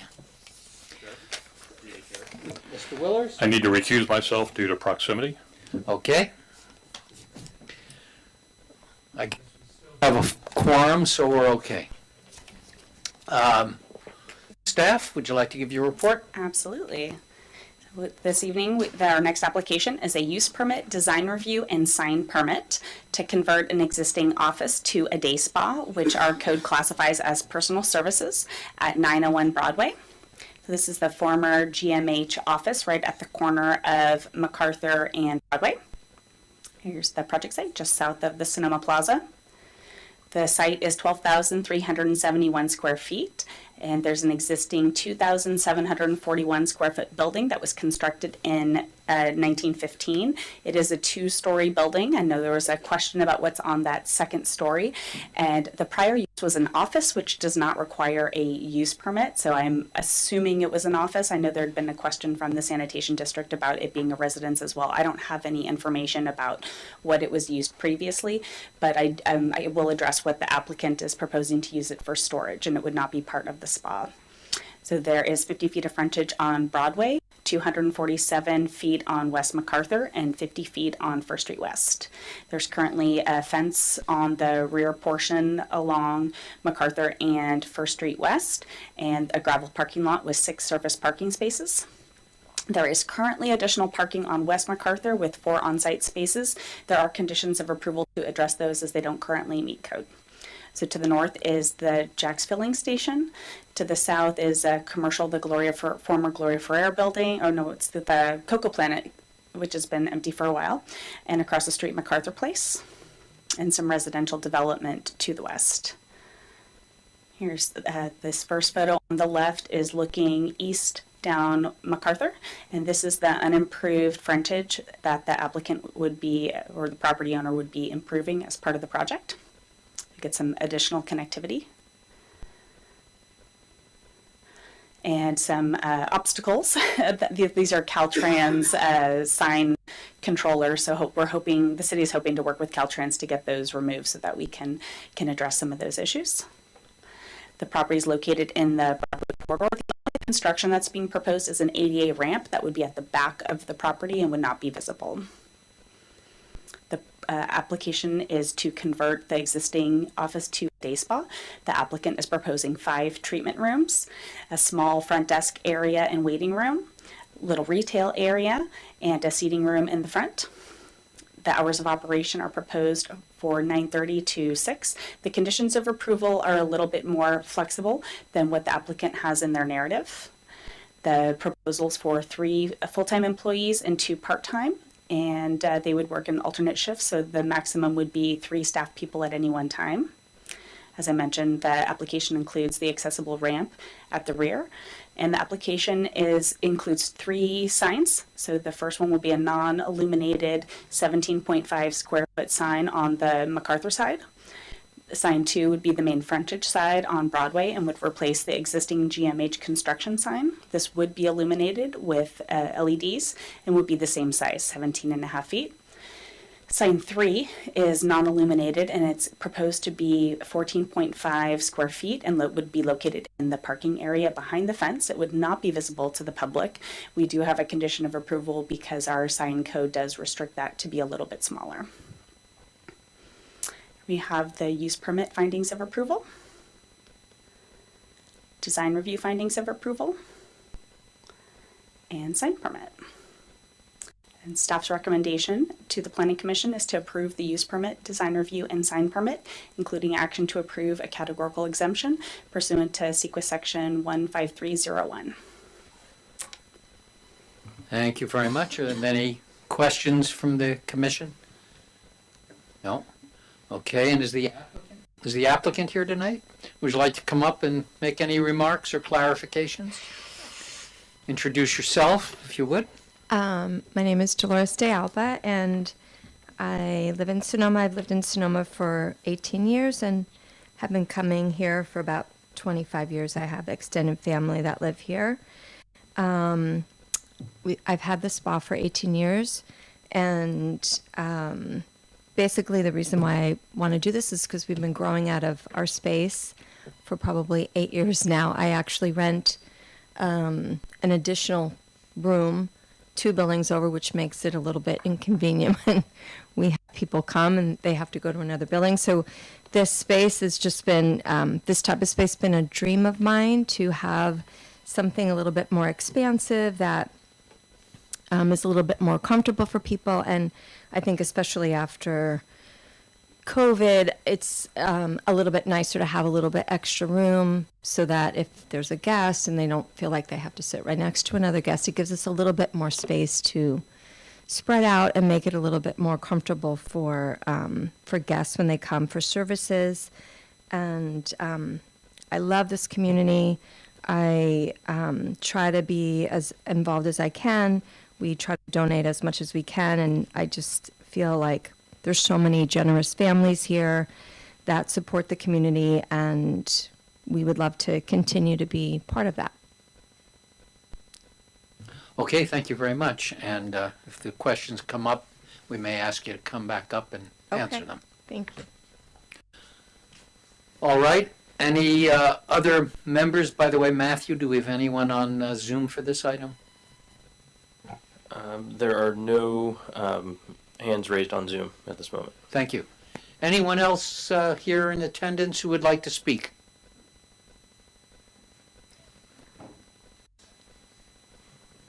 Good evening. My name is Isaac Raboy. I am working with the owners of the property at 901 Broadway, the Chilmar company. And I've been working with Dolores for a number of years to find a good and proper location for her business. She's a very successful and very ambitious young woman, and we know that she will make a success of this. The owners of the property intend to work with Dolores and her construction folks in order to assure that the improvements that have been laid out are done in a proper way, particularly the ADA issues, in addition to the ramp that is going in. There will be some modifications to the interior of the building to make some significant improvements, including ADA bathrooms and walkways and so forth. We think this is a very good use for this property. It's in the kind of location that makes sense. The parking is, we believe, is adequate and will accommodate the business very well. And Dolores has had a long history of a successful business in her location, and I'm very happy that we've been able to attract her to lease this building, and we know that it's going to be a success, and look forward to your approval. Thank you very much. Thank you, Mr. Raboy. Anyone else from the public wish to comment? Seeing none, we'll close the public portion and bring it back to the commission. Commissioners? I think this was the Tumbleweed Tiny Home location, wasn't it? This used to be the Tumbleweed Tiny Home. They were one. Yeah, I've been in there. And Prior to that, it was Dr. Nowicki's. okay, so yeah, all right. I've got my head around it now. Thank you very much. I think this project looks very straightforward. I do note that there's a few questions about what some of the additional space will be used for. That's a large lot. And I do wonder in the future how we could incorporate housing in that location as well. This is independent of this project, but it is a large lot, and I do want to ask if there's ever in the future an opportunity to look at adding a guest house or an ADU or some kind of housing on that lot as well. So I just raise that as a question. Thank you. Thank you. Others? No, this looks like a straightforward, very worthwhile project to me, and I'd like to see that vacant building put to good use. The only thing I'm hung up on is that the logo here depicts what appears to be a woman. Do you cater to men as well? Okay, just checking. Otherwise, it looks fairly straightforward. Have several family members who I'm sure will solicit your establishment. You're on the record now. Okay, I concur with my fellow commissioners. Would someone like to make a motion? I will make a motion. If I can find it here.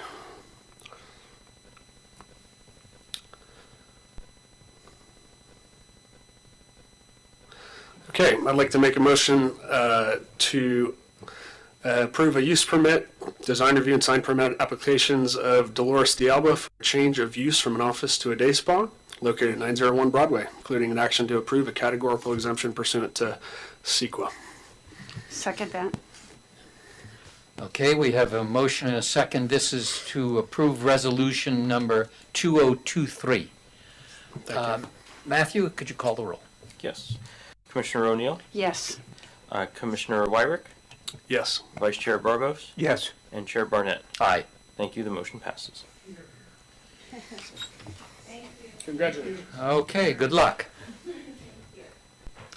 Okay, the next item on the agenda is 7.3, which is a recommendation to the City Council to introduce ordinance amending Sonoma Municipal Code Title 19, the residential component, and Section 1910-20 residential component to the City of Sonoma Municipal Code, establishing objective standards and clarifying the required percentage of residential development and commercial development, and I might say mixed-use development proposals.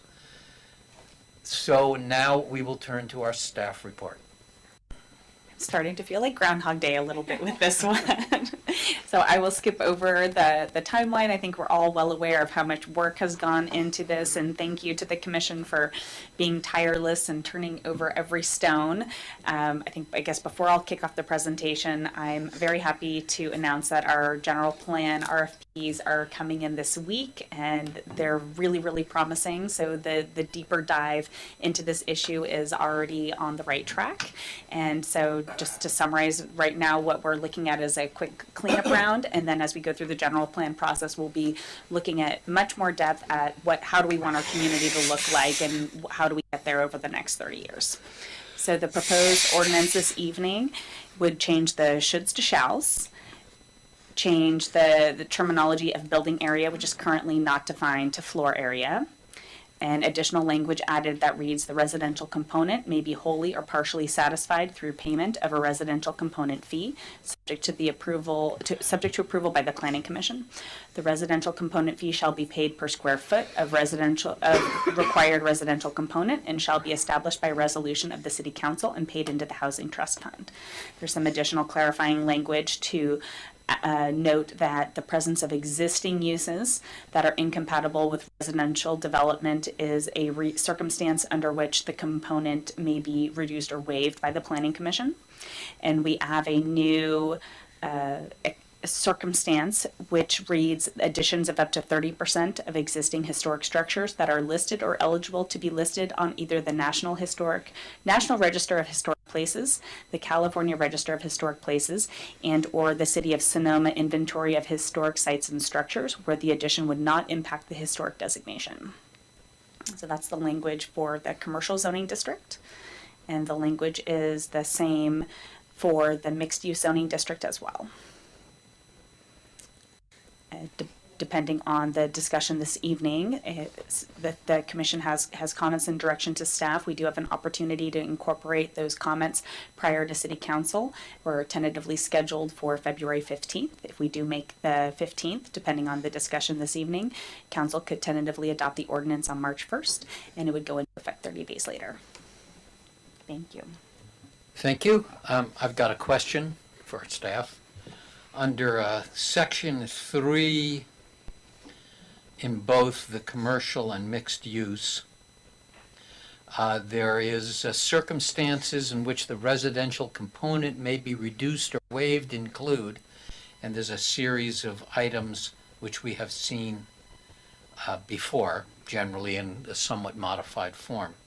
My question is, does the waiver of the commercial component include a waiver of a fee in lieu of the commercial component?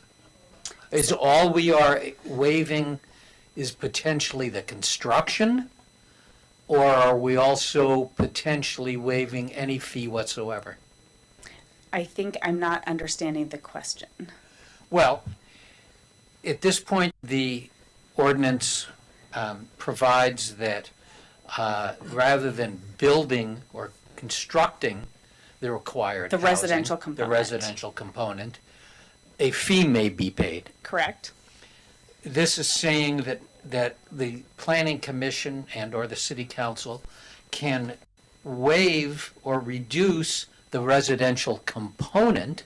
This is the commercial component under number 3. Yeah, this is both. This is the same language in both commercial and mixed use. If I could just clarify, so there, in the mixed-use zoning district, there's also a requirement for a commercial component. I understand what we're talking about. So we're talking about the residential component for both the commercial and the mixed-use zoning districts. I'm talking about that, the residential Okay. component, precisely. What I don't want to have happen is I don't ever want to waive both the actual residential component and the fee that could be used instead of constructing the residential component. So I believe what we have attempted to do in this case is to preserve flexibility for the decision makers, and that was the direction from city council. And the direction from council was that they did not want to handcuff. There is no one size fits all. So right now there really is ultimate discretion by the planning commission to weigh each project on its own merits. I understand that, and that, unfortunately, from my standpoint, adds back in the issue of uncertainty that essentially turns every project into a negotiation. So there is the language, I'll just read it. Circumstances in which the residential component may be reduced or waived. So there's sort of two parts. So the residential component could include a fee. So that's one part. That's how we have included the fee into it. We are still including the potential reduction or waiver based on the direction of the council. If it is the commission's direction to strike that, I think we could take that under advisement. Okay, well, I will certainly be interested in the opinion of my fellow commissioners, but my feeling is that at this point, the greatest tool that the city has under its control for the creation of affordable housing is either requiring it or getting paid as an alternative to building it. And the Affordable Housing Trust Fund is where that money would go, and unless the Affordable Housing Trust Fund is beefed up considerably, we're not going to really be able to make much use of it. So I am loath to open the door to a negotiation about what it is that makes a property incompatible.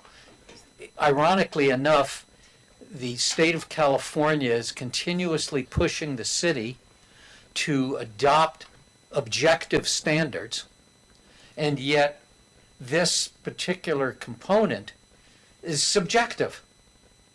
And it runs to me counter to the kind of certainty and predictability to what a developer can expect to have to do when a property gets developed. So that's my concern about it, but as I say, I would like to hear, as we get to the discussion area, this was really in the form of a question, which you've answered. Perhaps the fellow commissioners can comment on this when they make their remarks. Who would like to go next? Mr. Willers? Okay, so I want to, now that you brought this up, I want to clarify with Christina. The way I read the residential component may be wholly or partially satisfied through a payment of the residential component fee is that there may be a circumstance where a partial residential component is being built, and then so that would be the partial fee. In other words, what isn't getting built based on the square footage that would be required under this, because it now says 50% shall be built. So 50% of that square footage of the total building floor area, if you were to build 25% of it, you'd pay a 75% residential component fee because you've built your 25%. Or if you're not going to build any of it, you're wholly paying the fee for the number of square feet that you're getting the waiver for. Is that the way it's intended? That's the way it is. That's the way it is intended, and then the next sentence also outlines circumstances in which it can be reduced or waived. Yeah, so that's the part I agree. I agree with our chair. I don't think that there should be a circumstance where it's wholly waived as a fee. We're waiving. You're not waiving the fee though, right? Yes. Yes. The language we use for waiving. Yeah. In the previous council hearings, we did have discussions about projects, and I'll give an example, the Sebastiani Theater. So they're getting ready to submit. So if we don't have the exceptions, are we requiring a nonprofit or somebody like that to pay this in lieu fee? And so Well- that had been the intention with leaving those circumstances, is it gives the ultimate discretion to the commission. So remember, these are commercial projects, not housing development projects where we're limited to the criteria that we can use. The difficulty I have with using an example of a project which is a historic structure is that we've already made an exception for that for 30%. And using that as an example of wholly waiving the residential component fee as a discretionary move is counter to the reason that we're trying to modify this language. We've modified the language to require a 50% component in the commercial district and in the mixed use district. The option for the planning commission to waive that should be based on getting an in lieu fee for that waiver. And, you know, the idea that we or a future planning commission would just basically find a reason to not charge anything, to me, doesn't have, there's just simply no policies in our development code that would structure that, given this language. Yeah, I think we're kind of between a rock and a hard place because then we'll make a recommendation here, and then we're going to go up to council, and council has been very clear that they want this component in here. So we can move forward with whatever the recommendation is, but the city council has been very clear that they did previously want to keep this component in. Well, let me just jump in to say that the council that wanted more flexibility no longer exists. And there are now a new majority on the council who have not chimed in on this matter. And the previous council's concerns about flexibility may not be reflected on the current council. So if I can try to help move this forward, so is it the desire of the commission to remove the circumstances in which the component can be reduced or waived? Can I jump in here for a second? Because I feel like we're really getting off track. What I read this language to say, not that the fee will be excused or waived, but that the requirement of the residential component can be waived or reduced under certain circumstances. And in each and every instance in which it is waived or excused, a fee will be paid. And my fellow commissioners seem to be saying that this lets people off the hook for paying the fee If, It's a clarification. that's that I not what heard. it says. I'll let the city attorney chime in. It's not The what it way that says. I read it is Well- that the residential component can include either on-site construction or a fee, and then there's a provision for waiving whatever we consider that component to be. But nowhere does it define that the residential component is actually on-site development. But the sentence that seems to be getting us in this confusion reads, circumstances in which the residential component may be reduced or waived include the following. It doesn't say circumstances in which no fee shall be repaid include the following. It just says these are the circumstances, to me, in which the Planning Commission may charge a fee instead of requiring the residential component. It's not letting the fee go by the wayside. Yeah, I'll look to the city attorney to chime in. The way that I was in reading it and envisioning it is the residential component can be many different things. It could be an on-site building, it could be a reduced component of an on-site building, and it could be that component plus a fee, it could be wholly a fee. And then separate from that, the circumstances in which that component can be waived or reduced are A, B, C, D, and E. But that doesn't mean when you meet the circumstances for not having a residential component or reducing it, that a fee isn't paid. Nowhere in here does it say that no fee will be paid when that happens. So I just want to confirm that we're still getting a fee paid when there's when it's reduced or waived. Let's see what the city attorney has to I say. mean, I think that the way Ms. Tierney is explaining it is the way I read it. And the reason is because it states the residential component may be wholly or partially satisfied through the payment of the residential component fee. So the residential component itself, 50%, can be satisfied by constructing that residential component either on-site or off-site. But it can also be satisfied partially or completely by paying the fee. So either way, it's the fee or the construction that's the residential component. And But there's no that circumstance. entire thing can be waived. The residential component itself can be reduced or waived. And that would include the fee.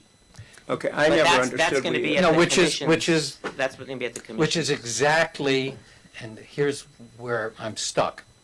This is exactly the situation we're in today, which we were trying to resolve, which was to provide some certainty to the developer so they would know either what they have to build or what it's going to cost them on each and every project, and not have it be a matter of coming to the meeting and finding ourselves, as we have in the past, negotiating a deal on the spot.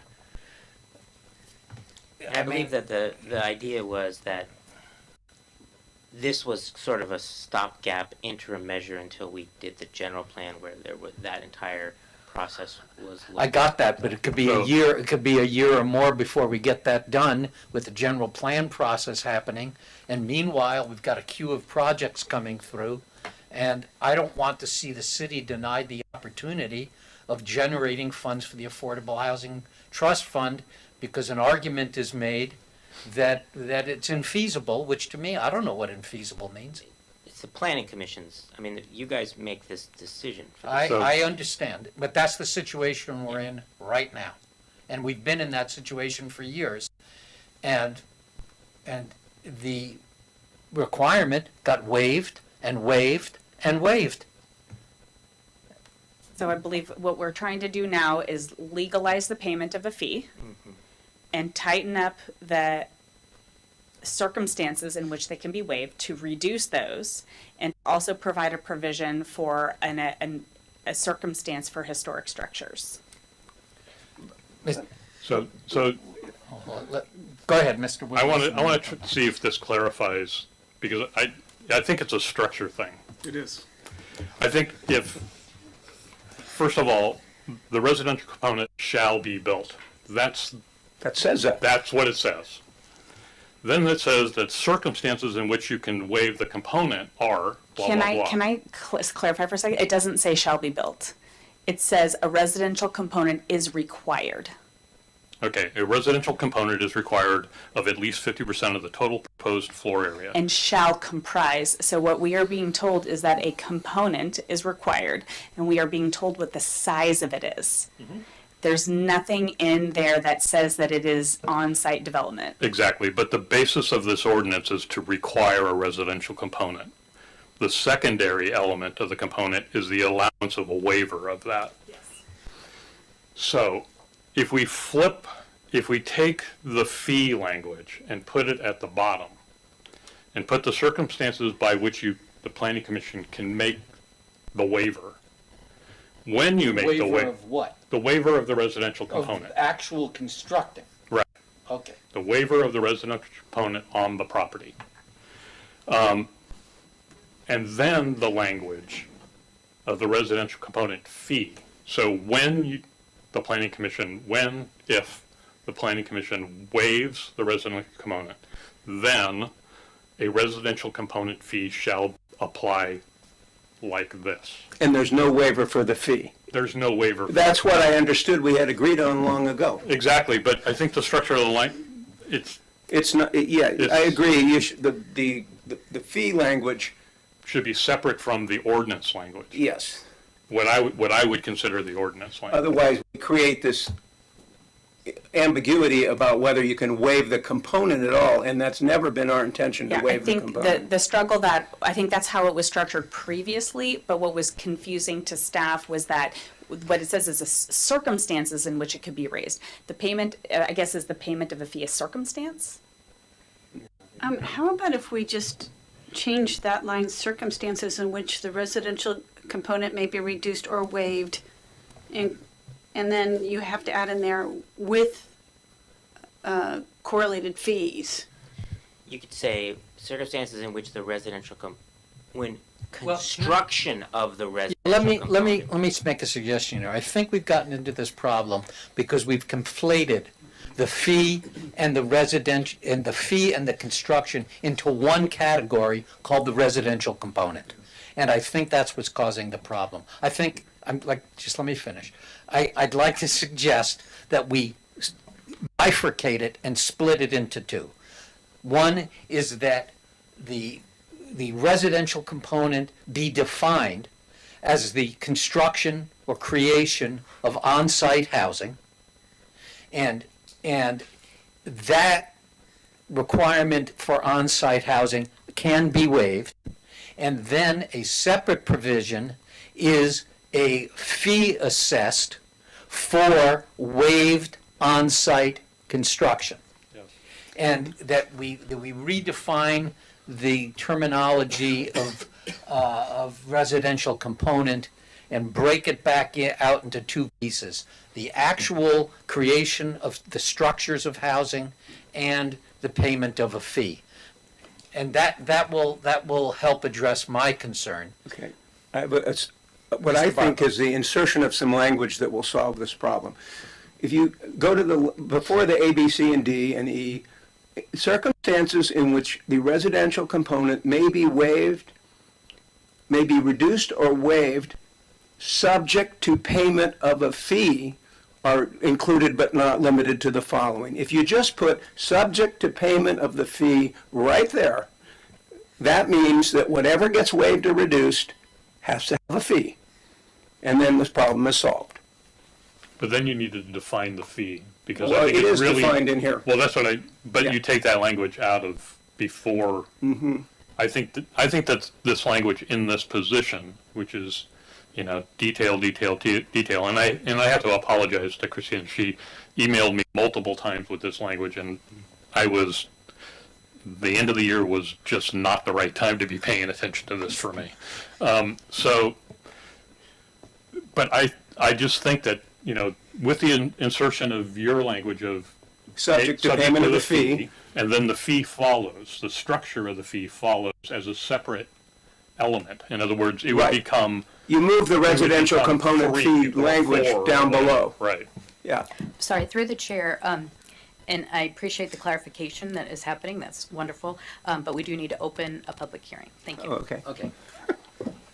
Mr. Woods wants to say something. Thank you for your patience. We'll open the public hearing and then we'll have a conversation. and then we'll go back. Thank you, Mr. Chairman, members of the commission. Michael Woods, I'm an attorney here in town, 846 Broadway. I'm here on behalf, I was thinking I could maybe get a chat box GPT to do this, because I pretty much say the same thing over the last year and a half. But in any event, I'm here on behalf of Lat 33, the ownership of MacArthur Place and 870 Broadway. And we've been urging this commission and the council for a year and a half now to provide certainty in the ordinance and certainty in the amount of the fee. I think that the staff recommendation does reflect the council's direction previously. But if you think otherwise, whatever you do, we would appreciate you moving this forward this evening and getting it to the city council so that we can have certainty. Let them go ahead and establish a fee. I do have a question, though, or maybe a comment. I don't quite understand how it would work in some circumstances to require the fee if a project that you or the city council in your discretion wanted to move forward that met one of these circumstances listed here. So, for example, under A, the replacement of a commercial use within an existing tenant space with another commercial use. Why would you want to require payment of the fee in that case when it's simply the replacement of a commercial use in an existing space with another commercial use? In other words, I think when you start going down that path, that's kind of what's been taking place the past year and a half, and it starts to collapse under the weight of its own complexity. And I think what you want to do is, as you've previously determined, defer those kinds of issues to your general plan discussion when you can really pick this apart. That would be my recommendation. But on behalf of my client, we would like to see this move forward. We think that staff's recommendation is appropriate and that that language would work. Thank you. Thank you. Okay, Mr. Barbos? Well, I think Mr. Wood made a good point there, that in either A, if you look at those A through E exceptions, A and E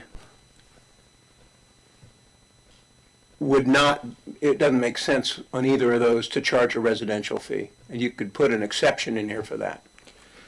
So you just simply move the language of the fee to below these exceptions and just say when the residential component fee, when the residential component has been waived, this fee structure shall apply. But if you're waiving it on a commercial use because we've decided that changing one commercial use for another commercial use shouldn't generate this requirement, then we've eliminated that but when a residential component, in other words, the replacement of a commercial use with another commercial use doesn't require a residential component, essentially, under the current code or under this, because it's the same language. But if we make these exceptions, the triggers for when you have a fee, then you've just required a fee for something that we've never contemplated having a fee on.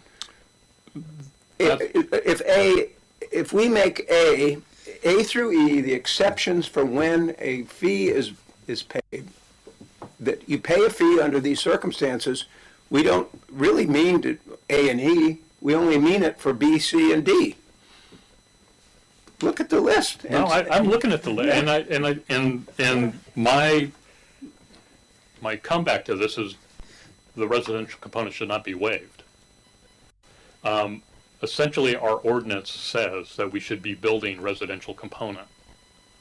But what do we do with A and E? So there were circumstances where commercial uses weren't expanded; they were simply replaced.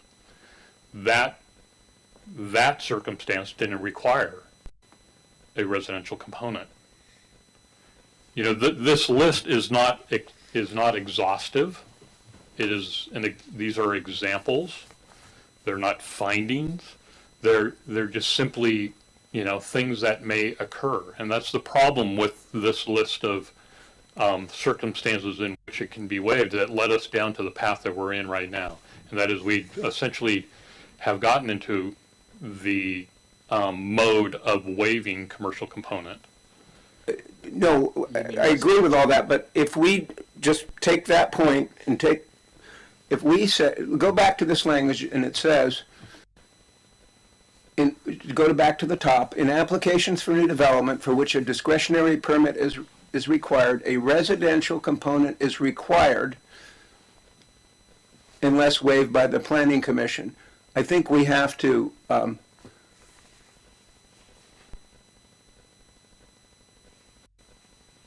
put another sentence in there and say no residential component will be required under the following circumstances, and then you have the language of subparagraph A and subparagraph E, and then you go on to say the residential component, the circumstances in which a residential component may be reduced or waived subject to payment of a fee are the following, and then you have B, C, and D. Does that make sense, Mr. Ruderman? Are you following my? Are there We any move other the times historic when you structures don't have a besides the component Sebastiani Theater? out of the list of exceptions for the payment of a fee up to the top and make them exceptions for when it's even required in the first place. So we did have language in here that what were exceptions, rather than those exceptions being added to the circumstances. This is where this language gets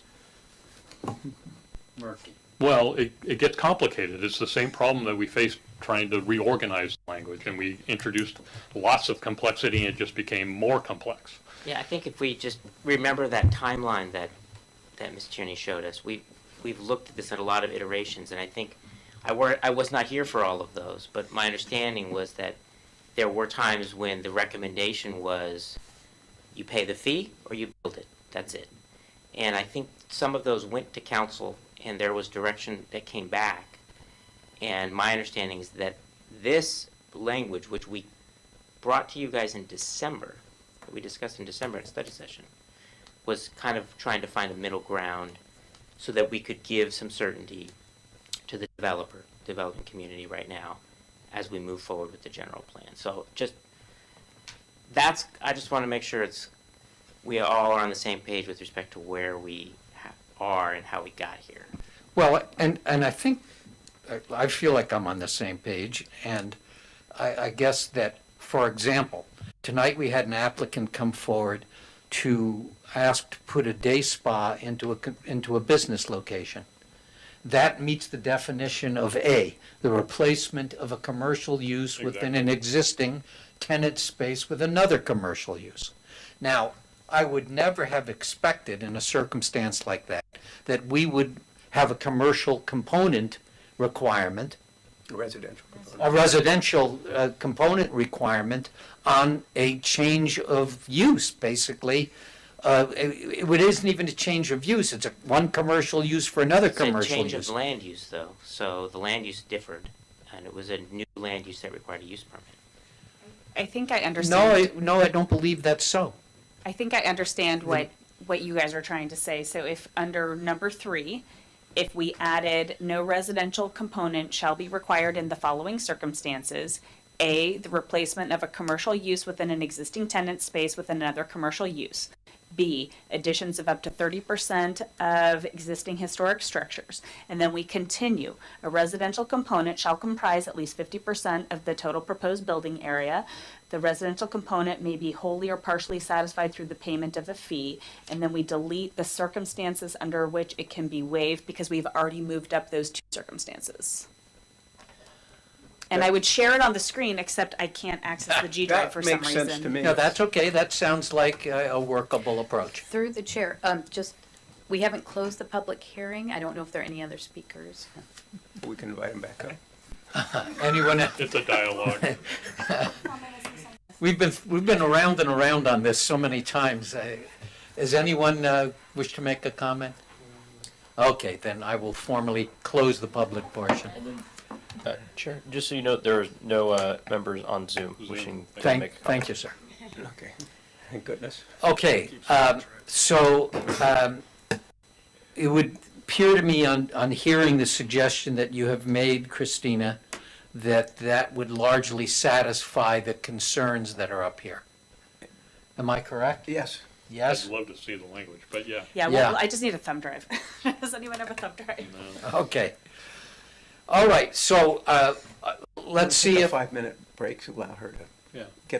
craft the language and get a thumb drive and put the language up. yes, but there may be, I wanted to ask, are there other issues that any member of the commission would like to raise on any other portion of this? One question.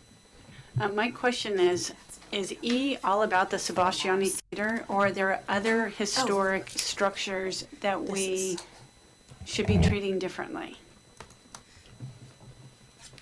Mr. Williams? I don't think we can treat historic structures differently project to project. So we have to define a threshold in which a historic structure would require a residential component. This makes an exception for additions up to 30% of what I would say the existing square footage of a historic structure. Right. That's listed. There have been, and there are maybe future projects which would have a historic structure on it, but would make commercial development on that property much greater than 30% of the square footage of that historic structure. In my opinion, those should not be exempted from the residential component. So you're saying that any historic structure that has additions of up to 30%, you're fine with waiving that? Yes. Okay. Right, I wish I knew what historic structures there are out there that we're Well, not 30% thinking of an existing building is relatively, at both ends of the spectrum. If it's a small building, 30% is relatively small. Yeah. If it's a big building, it's probably already almost maxed out on its property. So a 30% addition is relatively small also in terms of what you would get out of the property for a residential component. So, if we do take that theater that we're all talking about, that property is essentially built out with that building. So making an addition to it, there's really no more available opportunity for a residential component. Yet there are historic structures that are on relatively large parcels that are small buildings, which if they only made an addition of 30%, but wanted, or if they limited their addition to 30%, they would be exempted. But if they wanted to develop the entire property, FAR, then why should you exempt that because it's a historic structure? Well, it's further constrained by properties that are 1/2 acre in size. Right, exactly. Right. That's the beginning threshold. That applies only to the commercial, not to the mixed use, so. That's correct. Yeah. Right. Okay, Yeah, are there? another thing that you might consider Yes, sir. is describing as an example what you mean by 50%, because I know that was previously something that was not necessarily entirely clear to the public. Well, my understanding at this point is that if a project is composed, a commercial project is proposed, that's 50,000 square feet, that a residential component of 25,000 square feet on that site would have to be created. I mean, I think it's pretty straight math. That's how I understood it, but I think there was some public comment that had I stopped. think the change of language to floor area was aimed at that, wasn't it? Well, yeah, because you have to have something that quantifies what the building area was, and it always related back to the floor area on these properties because it relates to the FAR. However, as a base project, if you have an FAR that allows a certain amount of development, let's say 50,000 square feet, we'll use that. That FAR allows 50,000 square feet. Under this ordinance, you would have to have 25,000, or you would be allowed 25,000 of commercial development, and you would be required to build 25,000 of residential component. The question to me is, if you're allowed by waiver to build 50,000 because the FAR allows you, these are the questions that we were dealing with that we want to deal with in the general plan. What then is 50%? Because you're utilizing the entire FAR for commercial development, which if you were building 50,000 square feet of commercial development and could, you would be required to build 50,000 square feet of residential component. That's where this waiver process gets complicated, because it essentially allows, under the general plan, a higher utilization for the commercial component than anticipated, and it eliminates a residential component that was relatively intentional in terms of housing for the city.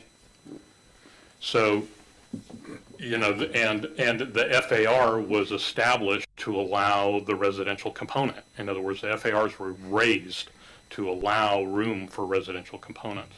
They weren't raised to allow room for commercial components. For more. Or for more commercial component. Yeah. Do you have it? I do check your screen. I feel like my guide.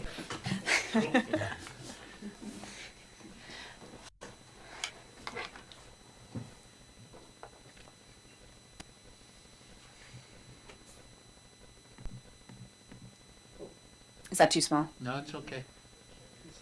I was just trying to get the whole thing. The public can't see.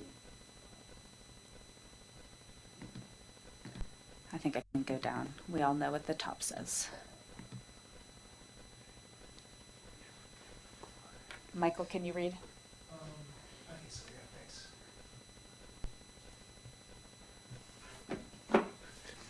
There, is that better? Oh, that's much better.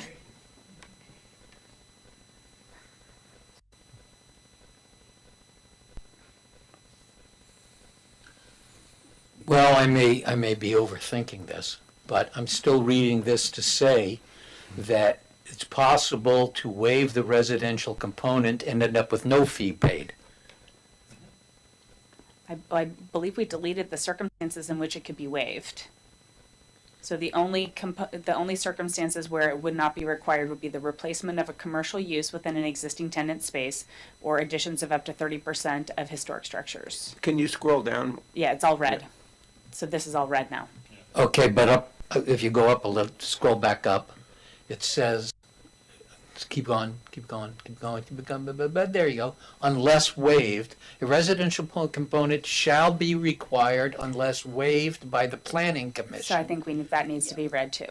What? That needs to be read too. Oh, okay. There we go. Thank you. Okay, and then good job, Christina. On a question following up on Commissioner Willer's comment, I think we need to clarify for the housing that is not constructed, what does 50% mean? Are we saying that if they build a 50,000 square foot commercial building, are we requiring the fee based on 50,000 residential, or are we requiring it on 25,000 square feet?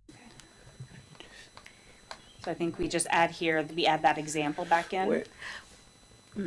No?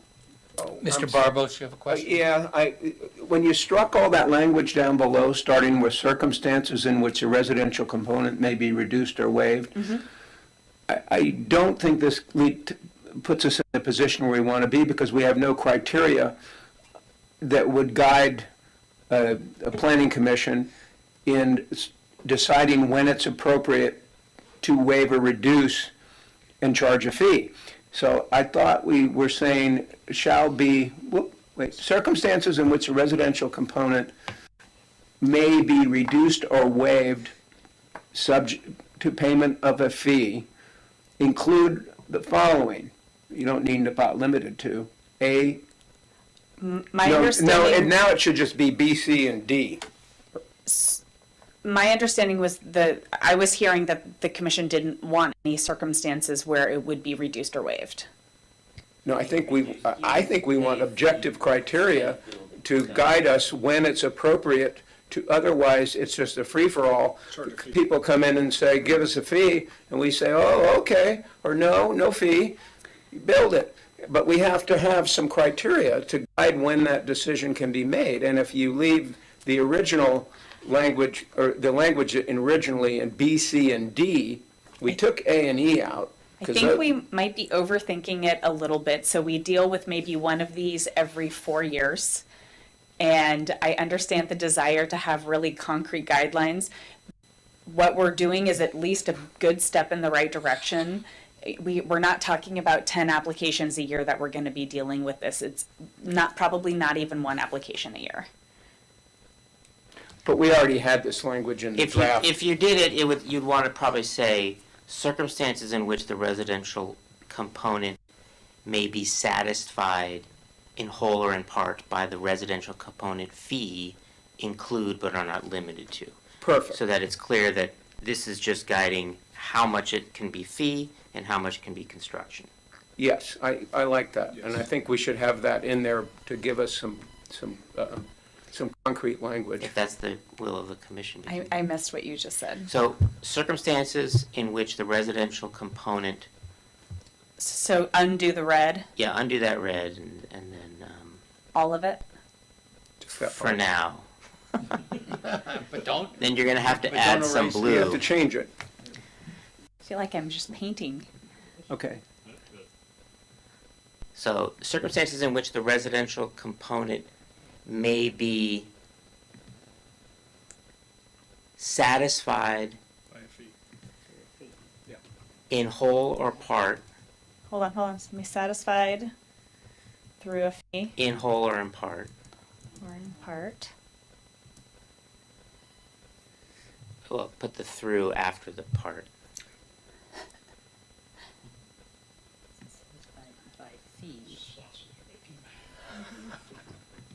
By the residential component fee.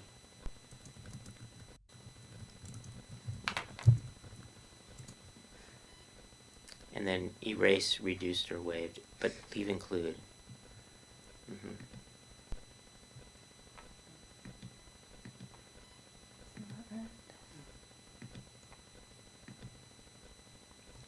And now you get rid of the A Component and may the be E. satisfied in whole or in part by the residential. This is Florida. Oh yeah, paint, there you go.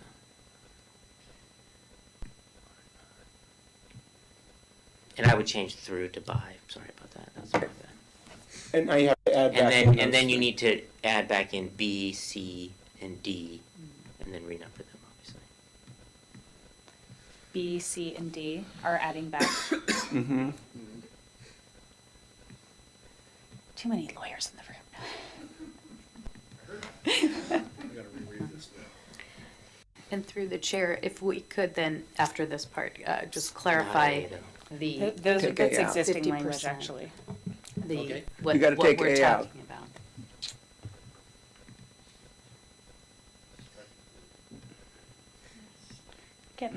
You're getting your money's worth out of me tonight. That's why it's easier to just use track changes.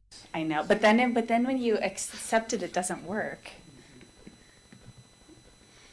Then you lose. I found that I lose things then. Don't get rid of Well, the include. I know, include should I be know. in there. It's a good time to ask for a raise now. Include. That, I know. okay,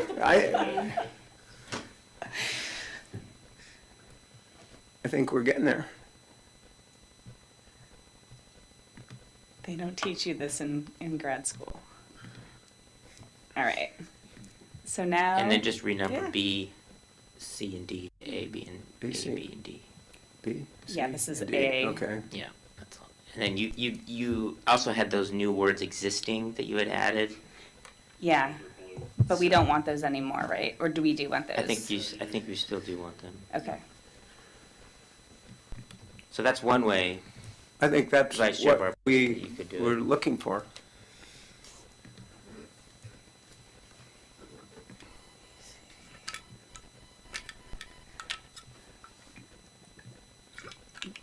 Do we want to take a 5-minute break and I can do this and then present? You don't want us all staring. I'm fine with everyone staring at me. It just seems very boring. We'll take a 5-minute recess. Yeah, I'll give you a chance to go offline and do it. Give us a chance to decide that we'll continue. So.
used to have those.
All right, let's resume.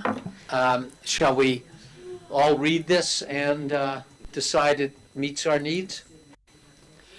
Christina, where do we begin? So let's start under number 3, residential component. Yes. In applications for new development on properties of 1/2 acre in size or larger, for which a discretionary permit is required, a residential component shall be required, except in either of the following circumstances.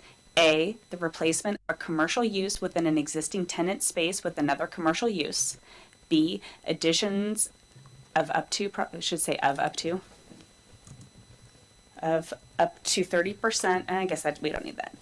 Additions up to 30% of existing historic structures that are listed or eligible to be listed on either of the National Register of Historic Places, the California Register of Historical Resources, and or the City of Sonoma Inventory of Historic Sites and Structures, where the addition would not impact the historic designation.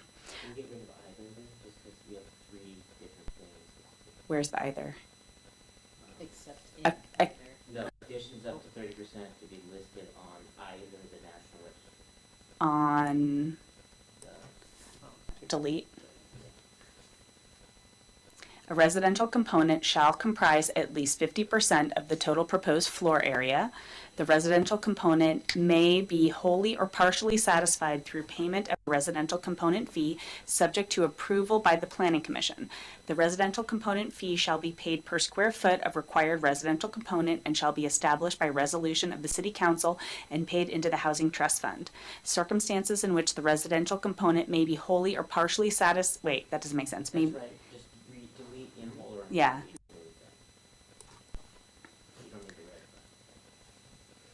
Circumstances in which the residential component may be wholly or partially satisfied by the residential component fee include but are not limited to: A, the presence of existing uses or conditions incompatible with residential development on or adjacent to the property for which a new development is proposed. B, existing property characteristics, including size limitations and environmental characteristics that constrain opportunities for residential development or make it infeasible. C, limitations imposed by other regulatory requirements such as the Growth Management Ordinance. Hooray. Great. I have one. No. It's related to, it's related to the residential component fee, and it's related to the discussion that we had earlier. Would you please use your mic, Commissioner Willers? And so, I'm wondering if the language should somehow say something like, the residential component fee shall be based on the total floor area of commercial development proposed, Hold on a second. Let me get my eyes in the right place. rather than the residential component fee shall be paid per square foot of required commercial component. Shall be calculated. Shall be calculated. Well, I think we need to leave the calculations up. Well, yeah, okay, so, but the fee shall be based on the Shall be calculated the and total paid? floor area of commercial development proposed. In other words, if you're waiving the residential component, you're obviously proposing a commercial development. the residential component is typically related to a 50-50, an equal number of square feet per residential to commercial. You're waiving the commercial, you're waiving the residential, but that fee should be based on the amount of commercial that's being proposed as a one-to-one basis. Shall be based. I think that's going to depend on what our expert comes up with in terms of how we can cost justify the fee. So it may not be based solely on commercial. It may also be based on the cost to construct residential and potentially low-income residential, et cetera. So I don't think we should No, I understand that. hamstring I understand that determination. that the cost is based on building residential, but the square foot, the amount of square feet that you're calculating the fee for, in other words, that residential basis of square feet cost, the number of square feet should be, in my opinion, should be relative on a one-to-one basis of the commercial component that's being proposed.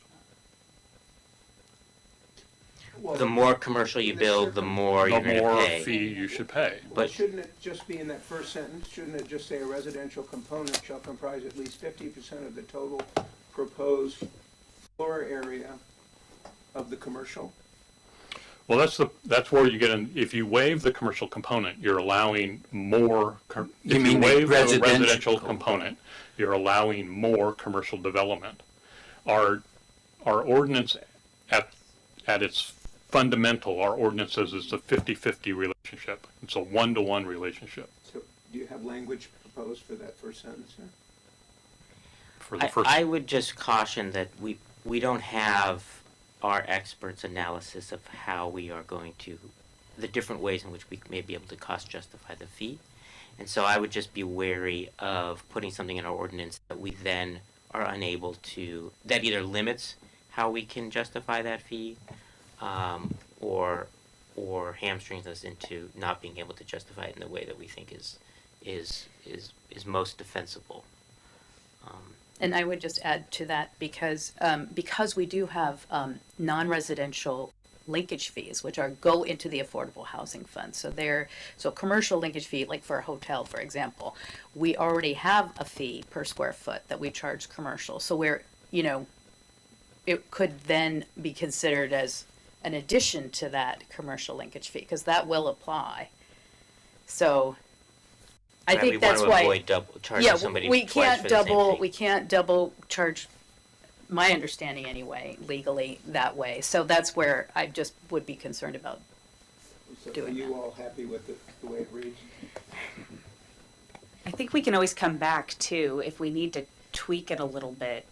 I think I'm happy with how this reads, but I think just to clarify what Bill just said, on a residential component shall comprise at least 50% of the total proposed floor area. That means if it is built, it's equivalent, the residential is equivalent to the commercial. So it's not 25% of, if it were 50,000, it's not 25,000, it's 50,000 and 50,000. as long as that's clear, That's where we need to be clear. yeah. What if we had an example?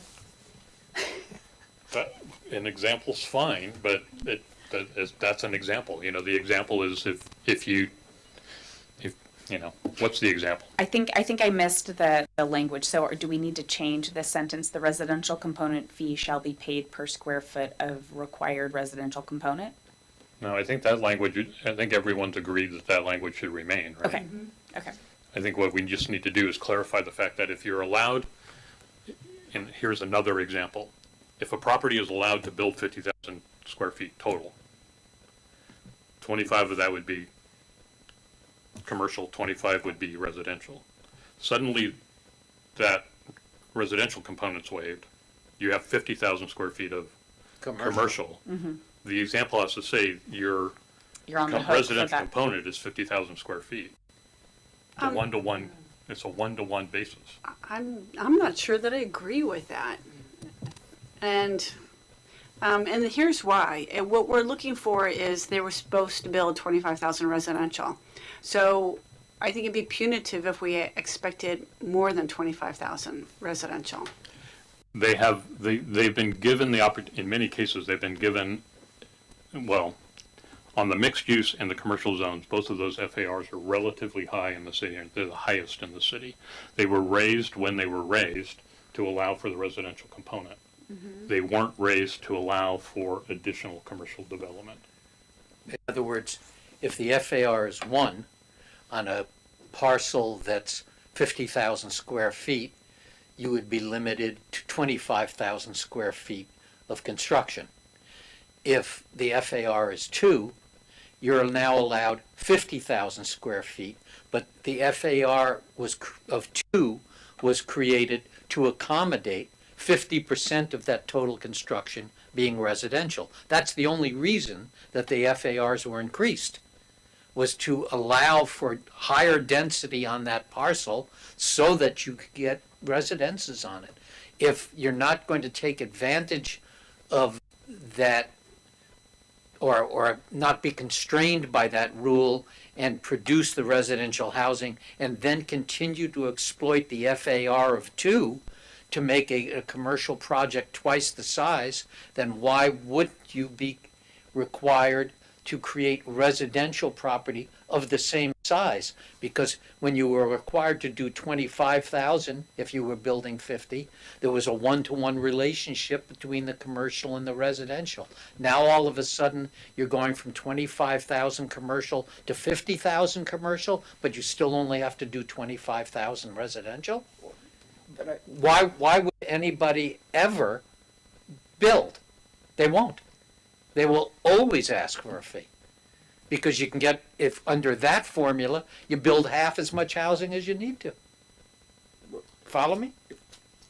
But that parcel could have never facilitated more than, in this example, that 25,000 square feet, with using the 50,000 total as an example. So while, yes, they're able to benefit from having the entire 50,000 square foot be commercial, the property itself, the parcel itself, could have never facilitated more than 25, so why is it incumbent upon a developer to be on the hook for more than 25? Is that what you're saying? That's what I'm saying. Yeah, well, I understand what you guys, Bill and Larry, are saying, but I think if we start with the premise that it's going to be 50% of the proposed floor area, and they're building, it's the developer's decision to build only 50,000 square feet. They're not building 100,000 square feet. If they're building 50,000 square feet, then they pay for 25,000 square feet. If there's a fee, it's going to be on 25,000 square feet of residential, not 50. I mean, I do think that's double. I mean, I know why you're going, but they're not taking advantage of the full the double floor area ratio. If they come back and they want to maximize that, what they're allowed to do in that property, and they propose additional commercial construction with no residential, then you hit them for a second residential component fee. But I don't think you can charge them a residential component fee, or I don't think we should, that's equal to twice as many square feet of residential as we would have had if they'd followed it in the first place. You know, if they would have followed in the first place, they would have been restricted. If we're using 50,000 total building area number as the project, under our ordinance, if you were complying with the ordinance and you weren't asking for a waiver, you would be limited to 25,000 square feet of commercial, and you would be required to build 25,000 square feet of residential. Right. If you come with a project that is 50,000 square feet of commercial, a 50% or a 1-to-1 ratio, which it is in the original example, is 50,000 square feet of residential. But you couldn't put it on the property. It doesn't matter if you couldn't put it on the property, you're getting the benefit of maximizing the property. The other way to think about it is, and one of the things that we were wrestling with in terms of this ordinance was limiting the FAR on properties, which we can't do through this ordinance.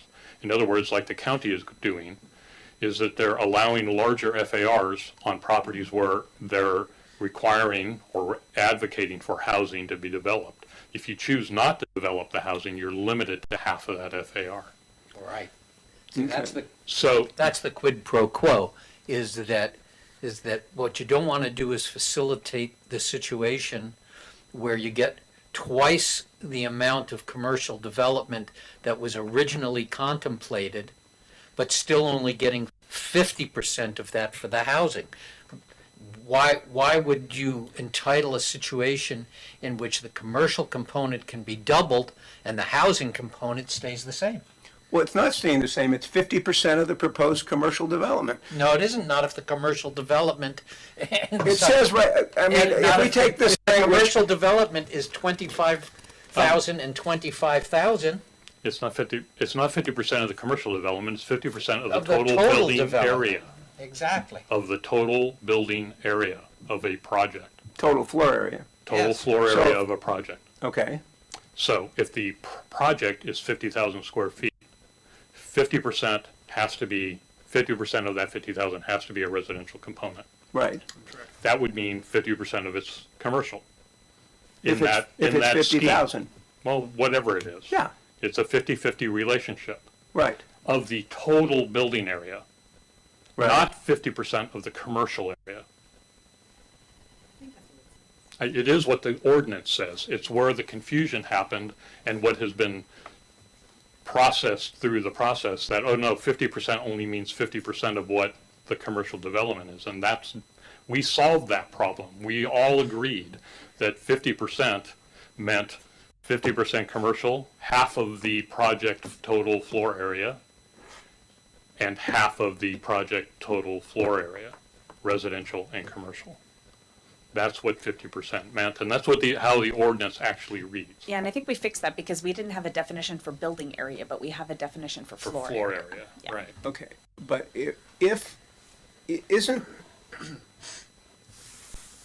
isn't the goal to get a residential, to get the amount of money paid on a square foot basis for the residential that's not being built because they took advantage of a waiver of 50%. So if they're waiving 50%, whatever the area is that it's getting waived, I can't get off the idea that that's the figure that the fee should be based on. So then they should waive 50%. But when it's waived, then it means their final project should still be 25,000 No, square it feet. doesn't. That's the effect of the waiver. No. If they originally would have commercial of 25,000 square feet and residential of 25,000, and they pay a fee to not build the residential instead, why would they be entitled to then build 50,000 of commercial? Well, that's the point of the fee. No, it isn't. No, the point of the fee. What's the? The point of the ordinance is not a fee. Of course. The point of the ordinance is to build housing in commercial and mixed-use districts. That's the intent of the ordinance. The intent is not to produce a fee. No, we get that, but isn't the fee, the rationale behind the fee is that it's going to replace the housing that, but for a waiver, would have been built? On site. Yes. But the intent of the ordinance is to build 50% of a total building project area, floor area, as housing. So if it's a $50,000 square foot project, that's a fee based on 25,000 square feet that's not being built because you're not building it. And You would not be allowed to build 50,000 square feet of commercial in that project. Because you would be limited to the 25,000 square feet of residential. You would have an equal. So, in my opinion, a commercial project that is seeking a waiver from the residential component should be allowed a fee waiver of half of the project area, but they should only be allowed to build half of the project area as commercial. Or, if they want to utilize the entire FAR for commercial development, then the entire project area is also 50% then of the is a 50% residential component.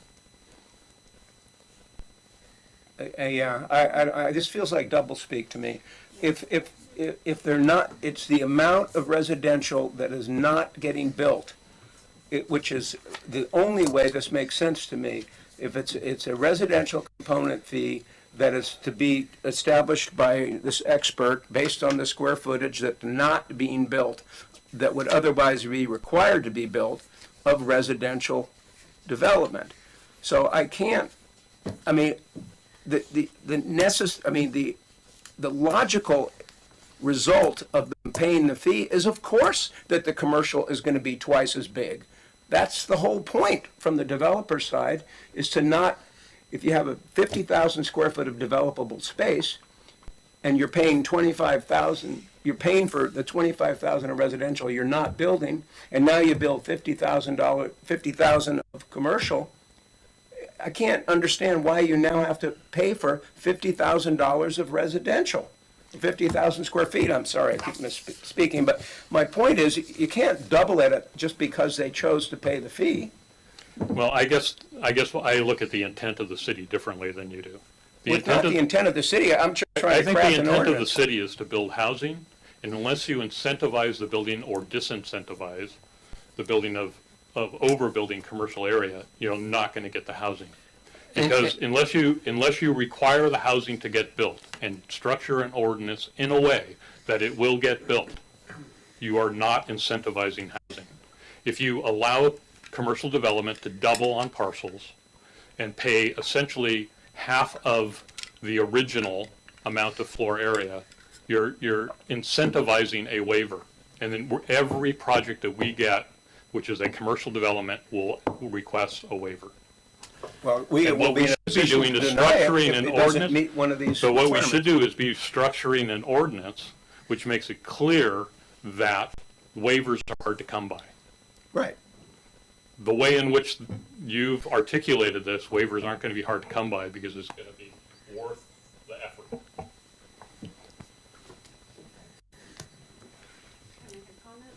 Yes, please. I actually see both arguments quite clearly, but I think it's going to come down to what the consultant determines we can actually even charge. Because if we're charging based on 25,000 square feet or 50,000 square feet, and it's just a difference of dividing those numbers by two, it's all irrelevant. So I think it's really going to come down to, I think your intent of the development code is exactly right. But I think it's really going to come down to what is going to be considered reasonable and enforceable. Just to add one thing to that, I mean, just conceptually, the higher you make your fees, the more you're going to get housing built. If you make a fee high, then they're going to tend towards, but if it's lower than the cost, which likely the fees will definitely be lower than the total cost of building new housing, that is the way the fees have to be justified, you're going to lean developers towards paying the fee and not building. But as you mentioned, Commissioner Willers, that if the goal is to achieve the built housing, you're going to want the fee to be as high as you can make it. And so that's why I think you're saying, make it as high as it can, because you're going to be gearing developers to build versus pay the fee. Well, and I may be repeating myself, but basically, you're incentivizing the doubling of commercial development by offering a fee instead. And I don't view that as what the intent of the city's housing approach has been. It wasn't to incentivize a larger commercial developments by allowing fees to be paid. And that's what we're doing here if, in fact, you can eliminate the residential instruction on your site and replace it with commercial just by paying a fee. Who isn't going to do that? I mean, to me, it doesn't pencil out in the direction of building the housing if you do it that way. So, Well, at least, the one point that's worth remembering is that you are going to have these list of criteria that will guide the commission in deciding when they're going to be allowing the fee, right? It's not just anybody who can pay. you still want to look at the property characteristics, etc. Okay, well, do we still need to deal with the language having to do with the 50%? It sounds to me like it's not quite as clear as it could be. Well, it's not 50% of the total proposed floor area, because it's 100% of proposed floor area, under the argument that you two were making. Okay, well then I'll make the argument in a different way.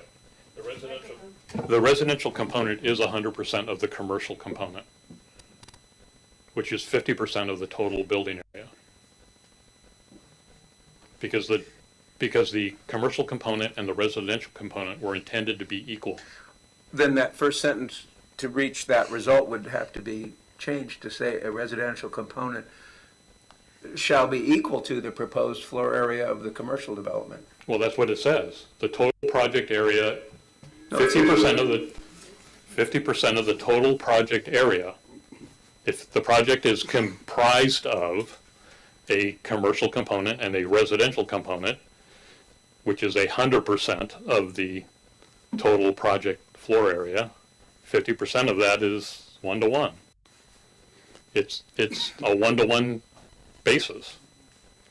So that it's 100% of the floor area of the commercial component when it's a 50-50 mix on a total project area. If you want that, there needs to be additional language in here that says that. It should say 50% of the total proposed floor area and shall be equal in size to the commercial development being built. It does say that a different way.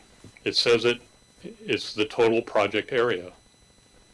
But it could be, Go ahead and say that. Yeah. it could be reworded to say that the residential component shall be equal in square footage to the commercial component. If that's our intent, we should be saying that and not 50%. Yeah, I mean. That's fine. That gets rid of the confusion. The problem is the 50%. It's just the way it's said, you can say it differently, yes. Yeah, that a residential component of equal square footage shall be required. Equal square footage to the commercial component shall be required. And that settles it for any size project. Except 1.5 acre or larger. Except On the it commercial only pro- applies on half acre or larger. On commercial zoning, but mixed use, any property. Does that work? Okay, I mean, No, let's see if we, that's good. I if think we we- all Can you agree see- on that. Can everyone see the sentence that was added? Yes. So a residential component shall comprise at least 50% of the total proposed floor area and equal or greater to 100% of the floor area of the commercial component. I think it shall be equal to. Well, I think it may confuse people to be referring to 50% and then 100% or equal to. I think you can get rid of the 50% by saying that the residential component shall be at least 50% and or equal to.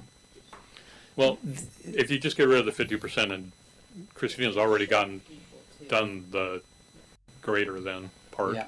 Okay, shall be equal to 100%. Oh, yes. There you go. But we have to see whether everybody agrees with that, because there was a... I'll say that I struggle conceptually, and I find the 100% floor area interpretation of that too punitive. I do. Well, it's what we've had all along. In other words, we've always Stated said... a different way.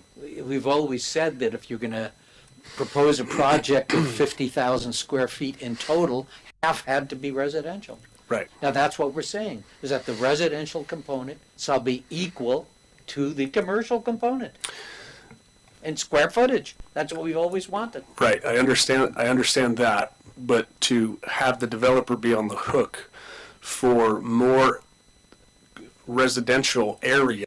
No, than just what equal. the- Just equal. Than what the parcel can support.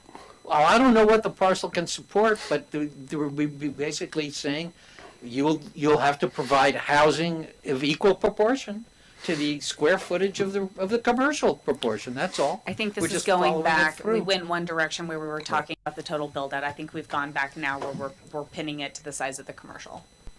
Not of the proposed, not like the theoretical. Okay. Well, we don't, do we do straw votes on things like this? David, what's the best way to proceed? Well, maybe some public comment in case anyone has any, since there has been quite a few changes since. We certainly can open up, but Mr. Woods, would you like to come up and add your 3 cents? Yeah, appreciate that opportunity. Thank you. So one concern I have is that charging a fee, an in lieu fee on square footage that can't physically be built on the site, I think has some legal issues. And that's back to what Commissioner Barbosa was raising, and I think Commissioner Wyrick, and I think Commissioner O'Neill. That is problematic. I think also that if changing the ordinance to say 100% instead of 50% means the same thing, it's difficult for me to get my grip around that too. 100% can't be the same thing as 50%.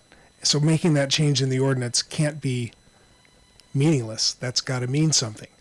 And so it seems to me that what I was hearing, I thought a majority of the commissioners kind of going was, if you've got a 50,000 square foot proposed project that's allowed under your FAR, and you've got a 50% residential component, the fee is going to be based on the residential component, not on 100% of the commercial component, if I was following the earlier discussion correctly.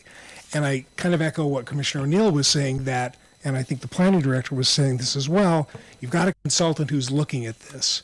So trying to tie the consultant's hands on whatever recommendations they might make to you coming forward is probably premature and kind of tries to prejudge what the consultant is going to do. And the whole point of having the consultant is to have a legally defensible fee structure. So I think the way you had the language before this immediate discussion worked, still left you the flexibility and still left you the ability to hear what a consultant has to say. Thank you. Appreciate that.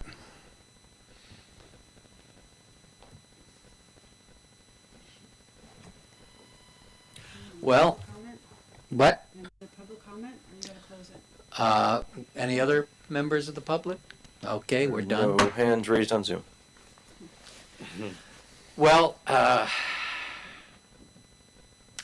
thought that we had actually worked this through at a previous meeting, so I'm a little surprised at some of the confusion. All I know is that I go back to the intent, as Mr. Willers has stressed. What we want is housing. And we would prefer housing to fees. And if we're not going to get the housing and we're going to be getting the fees, is it then fair for what does get developed on the parcel that was to have included housing to be able to be twice the size of commercial than what we intended? Because we were intending that on a 50,000 square foot project, half of it be housing. Now all of a sudden, there seems to be an inclination to say, okay, well, let them pay the fee and then they can double the size of the commercial use. To me, that's encouraging commercial. It's not encouraging housing. And that's my concern. And from a policy standpoint, and of course, ultimately this will come down to the city council, they have to decide what their priority is. Is their priority commercial development, or is their priority housing development? They may say it's both. I would expect to a certain extent they would say it's both. But this is going to be the moment in which kind of the rubber hits the road on whether the city's priorities are clear and whether its foremost priority is housing creation or its foremost priority is commercial development. Perhaps I do think we are overthinking this a bit, and ultimately this is going to have to become a policy decision of the city council. We're stepping into their territory, frankly, right now, and making a recommendation. We're not establishing a policy here. So perhaps, and this, may be difficult to explain to the council. You can see the misunderstandings just on this body alone. But perhaps when this comes before the council, that the ramifications of this discussion need to be explored with the council, and let them weigh the pros and cons and decide how they feel as the policymakers of the city. We're just recommenders. We're not policymakers. I got a comment. Yeah, sure. Oh, I think Mr. Woods raised a good point. We've been assuming that if you're charging a residential component fee for housing that wouldn't actually fit on the site, I think that there may be some issues with that. And, maybe that between now and the time this goes to the council, Mr. Ruderman can consider that. But I get the rationale for what Bill and Larry are advocating, but I have one foot on the other side of this, where I think we were on the one-to-one gets you in trouble if the site would never allow that. So and I get the rationale that we'll charge them a lot because we want them to build it, but that's and if that's the policy decision on which it is based, and it seems like that's what it is. It's a policy decision because we want them to build the housing, so we'll make it so onerous for not building the housing that they'll build the housing. But I wonder about that, charging them for a residential component fee based on a greater square footage than you could have even built on the property. So I think that's problematic. But that circumstance is created by using up the entire parcel for commercial development. If you want to talk about policy, the policy as this ordinance filters down from in the general plan was, the general plan wanted to find a way of adding housing to our community. It said that what we really needed and wanted to do was provide housing in the core of our community. The way in which we decided to do that was through adding a residential component to commercial properties, and in most cases doubling the FAR of those commercial properties to accommodate the housing, and creating a mixed-use zone which had the 20 unit to the acre equal zoning as the commercial zone, and requiring a 50% potential commercial component and requiring a residential component. A mixed-use zone is a residential zone with the potential to allow for and require a commercial component, not the opposite. So in all of those cases, the policy issue is based around providing housing in the core in a way in which it would justify higher densities and not have impact at the edges. If we exclude these properties via waiver, we don't have properties for that. We don't have any zoning at 20 units to the acre other than commercial or mixed-use zones. Okay. Well, I'm willing to support this language as it is. I just see it as problematic, and I'll leave that to the city council to sort out. I'll just say we can include in the staff report going to the city council that this was a discussion and that this is the result, but there was, or whatever the vote is, if you call the vote, then we can have some of that, we can have that discussion in the staff report. Well, currently the language we have refers to equal to 100% of the floor area of the commercial component. And I think we should try to move this along. So is this a point where we should call for a motion and a second? I mean, the other option, again, at least would be go back to what the language was before, just in terms of normally call the comprise. question on this one, Right. and then if it fails, you could go back to the previous. Would someone like to make a motion? Can I ask a question in the meantime? Yeah. For the city attorney, what is the status on having the consultants' input about waiver fees?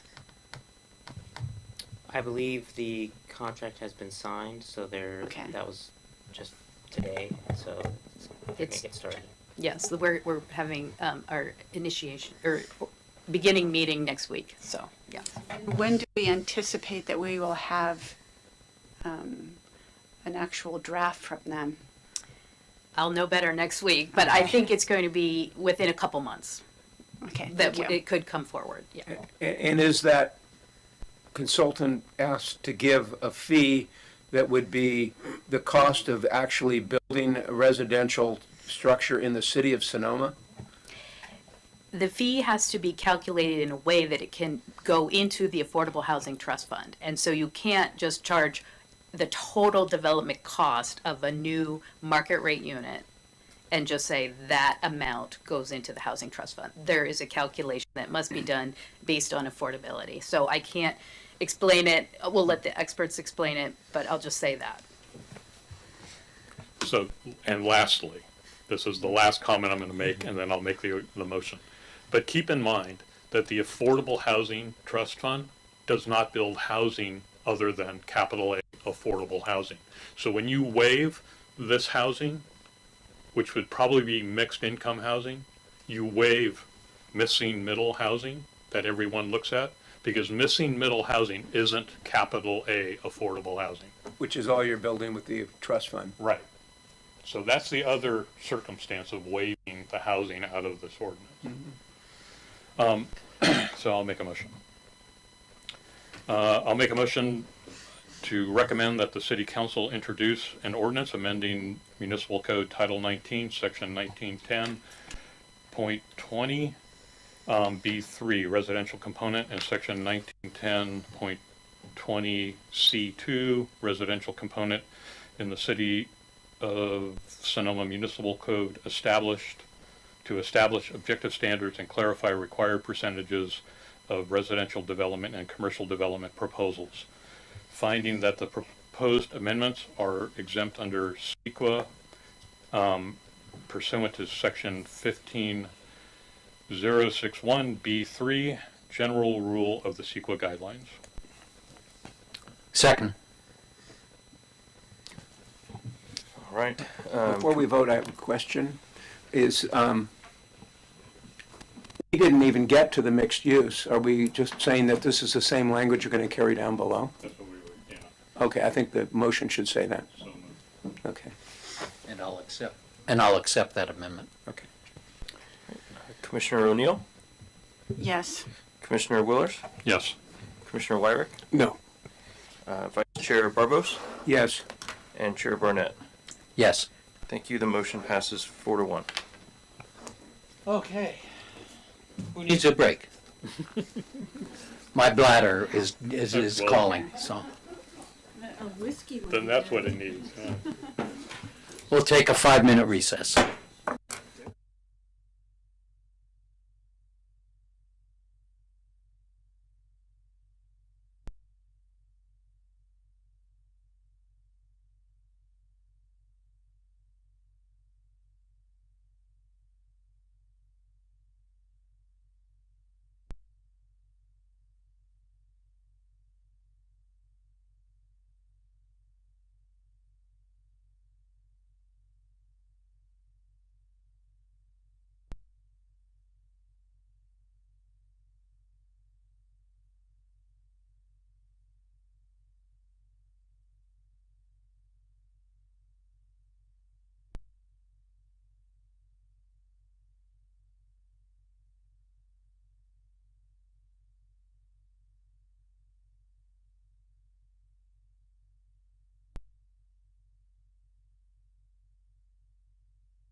Question for staff, being 9:35. Is the next item on the agenda something that has to be acted on tonight? No, absolutely not. It is a big, big item, but we could get the discussion started and see how far we go, if it would please the commission, or if, Well, I find myself not feeling particularly well. yes. I'm finding myself not particularly feeling well. And I'm not sure if I have the, I'm not sure if I'm prepared to go through another agenda item. And I did not drive myself here tonight, so I'm going to need to. I'll give you a ride. Okay. Do we need to call 911 or You can lay in the back of Matt's truck. You're probably not in the car. I don't say that lightly. No, and I'm not saying what I'm saying lightly. I'm having some chest pain, but I don't know. I mean, Deal with that. Yeah, you can propose to continue. You can propose to do. okay, I would like to propose that we continue this meeting and adjourn to our next regular meeting. And I'd like to hear a motion to adjourn. I move we adjourn and continue the matter not reached to the next meeting. Okay. Thank you. Sorry about that. No.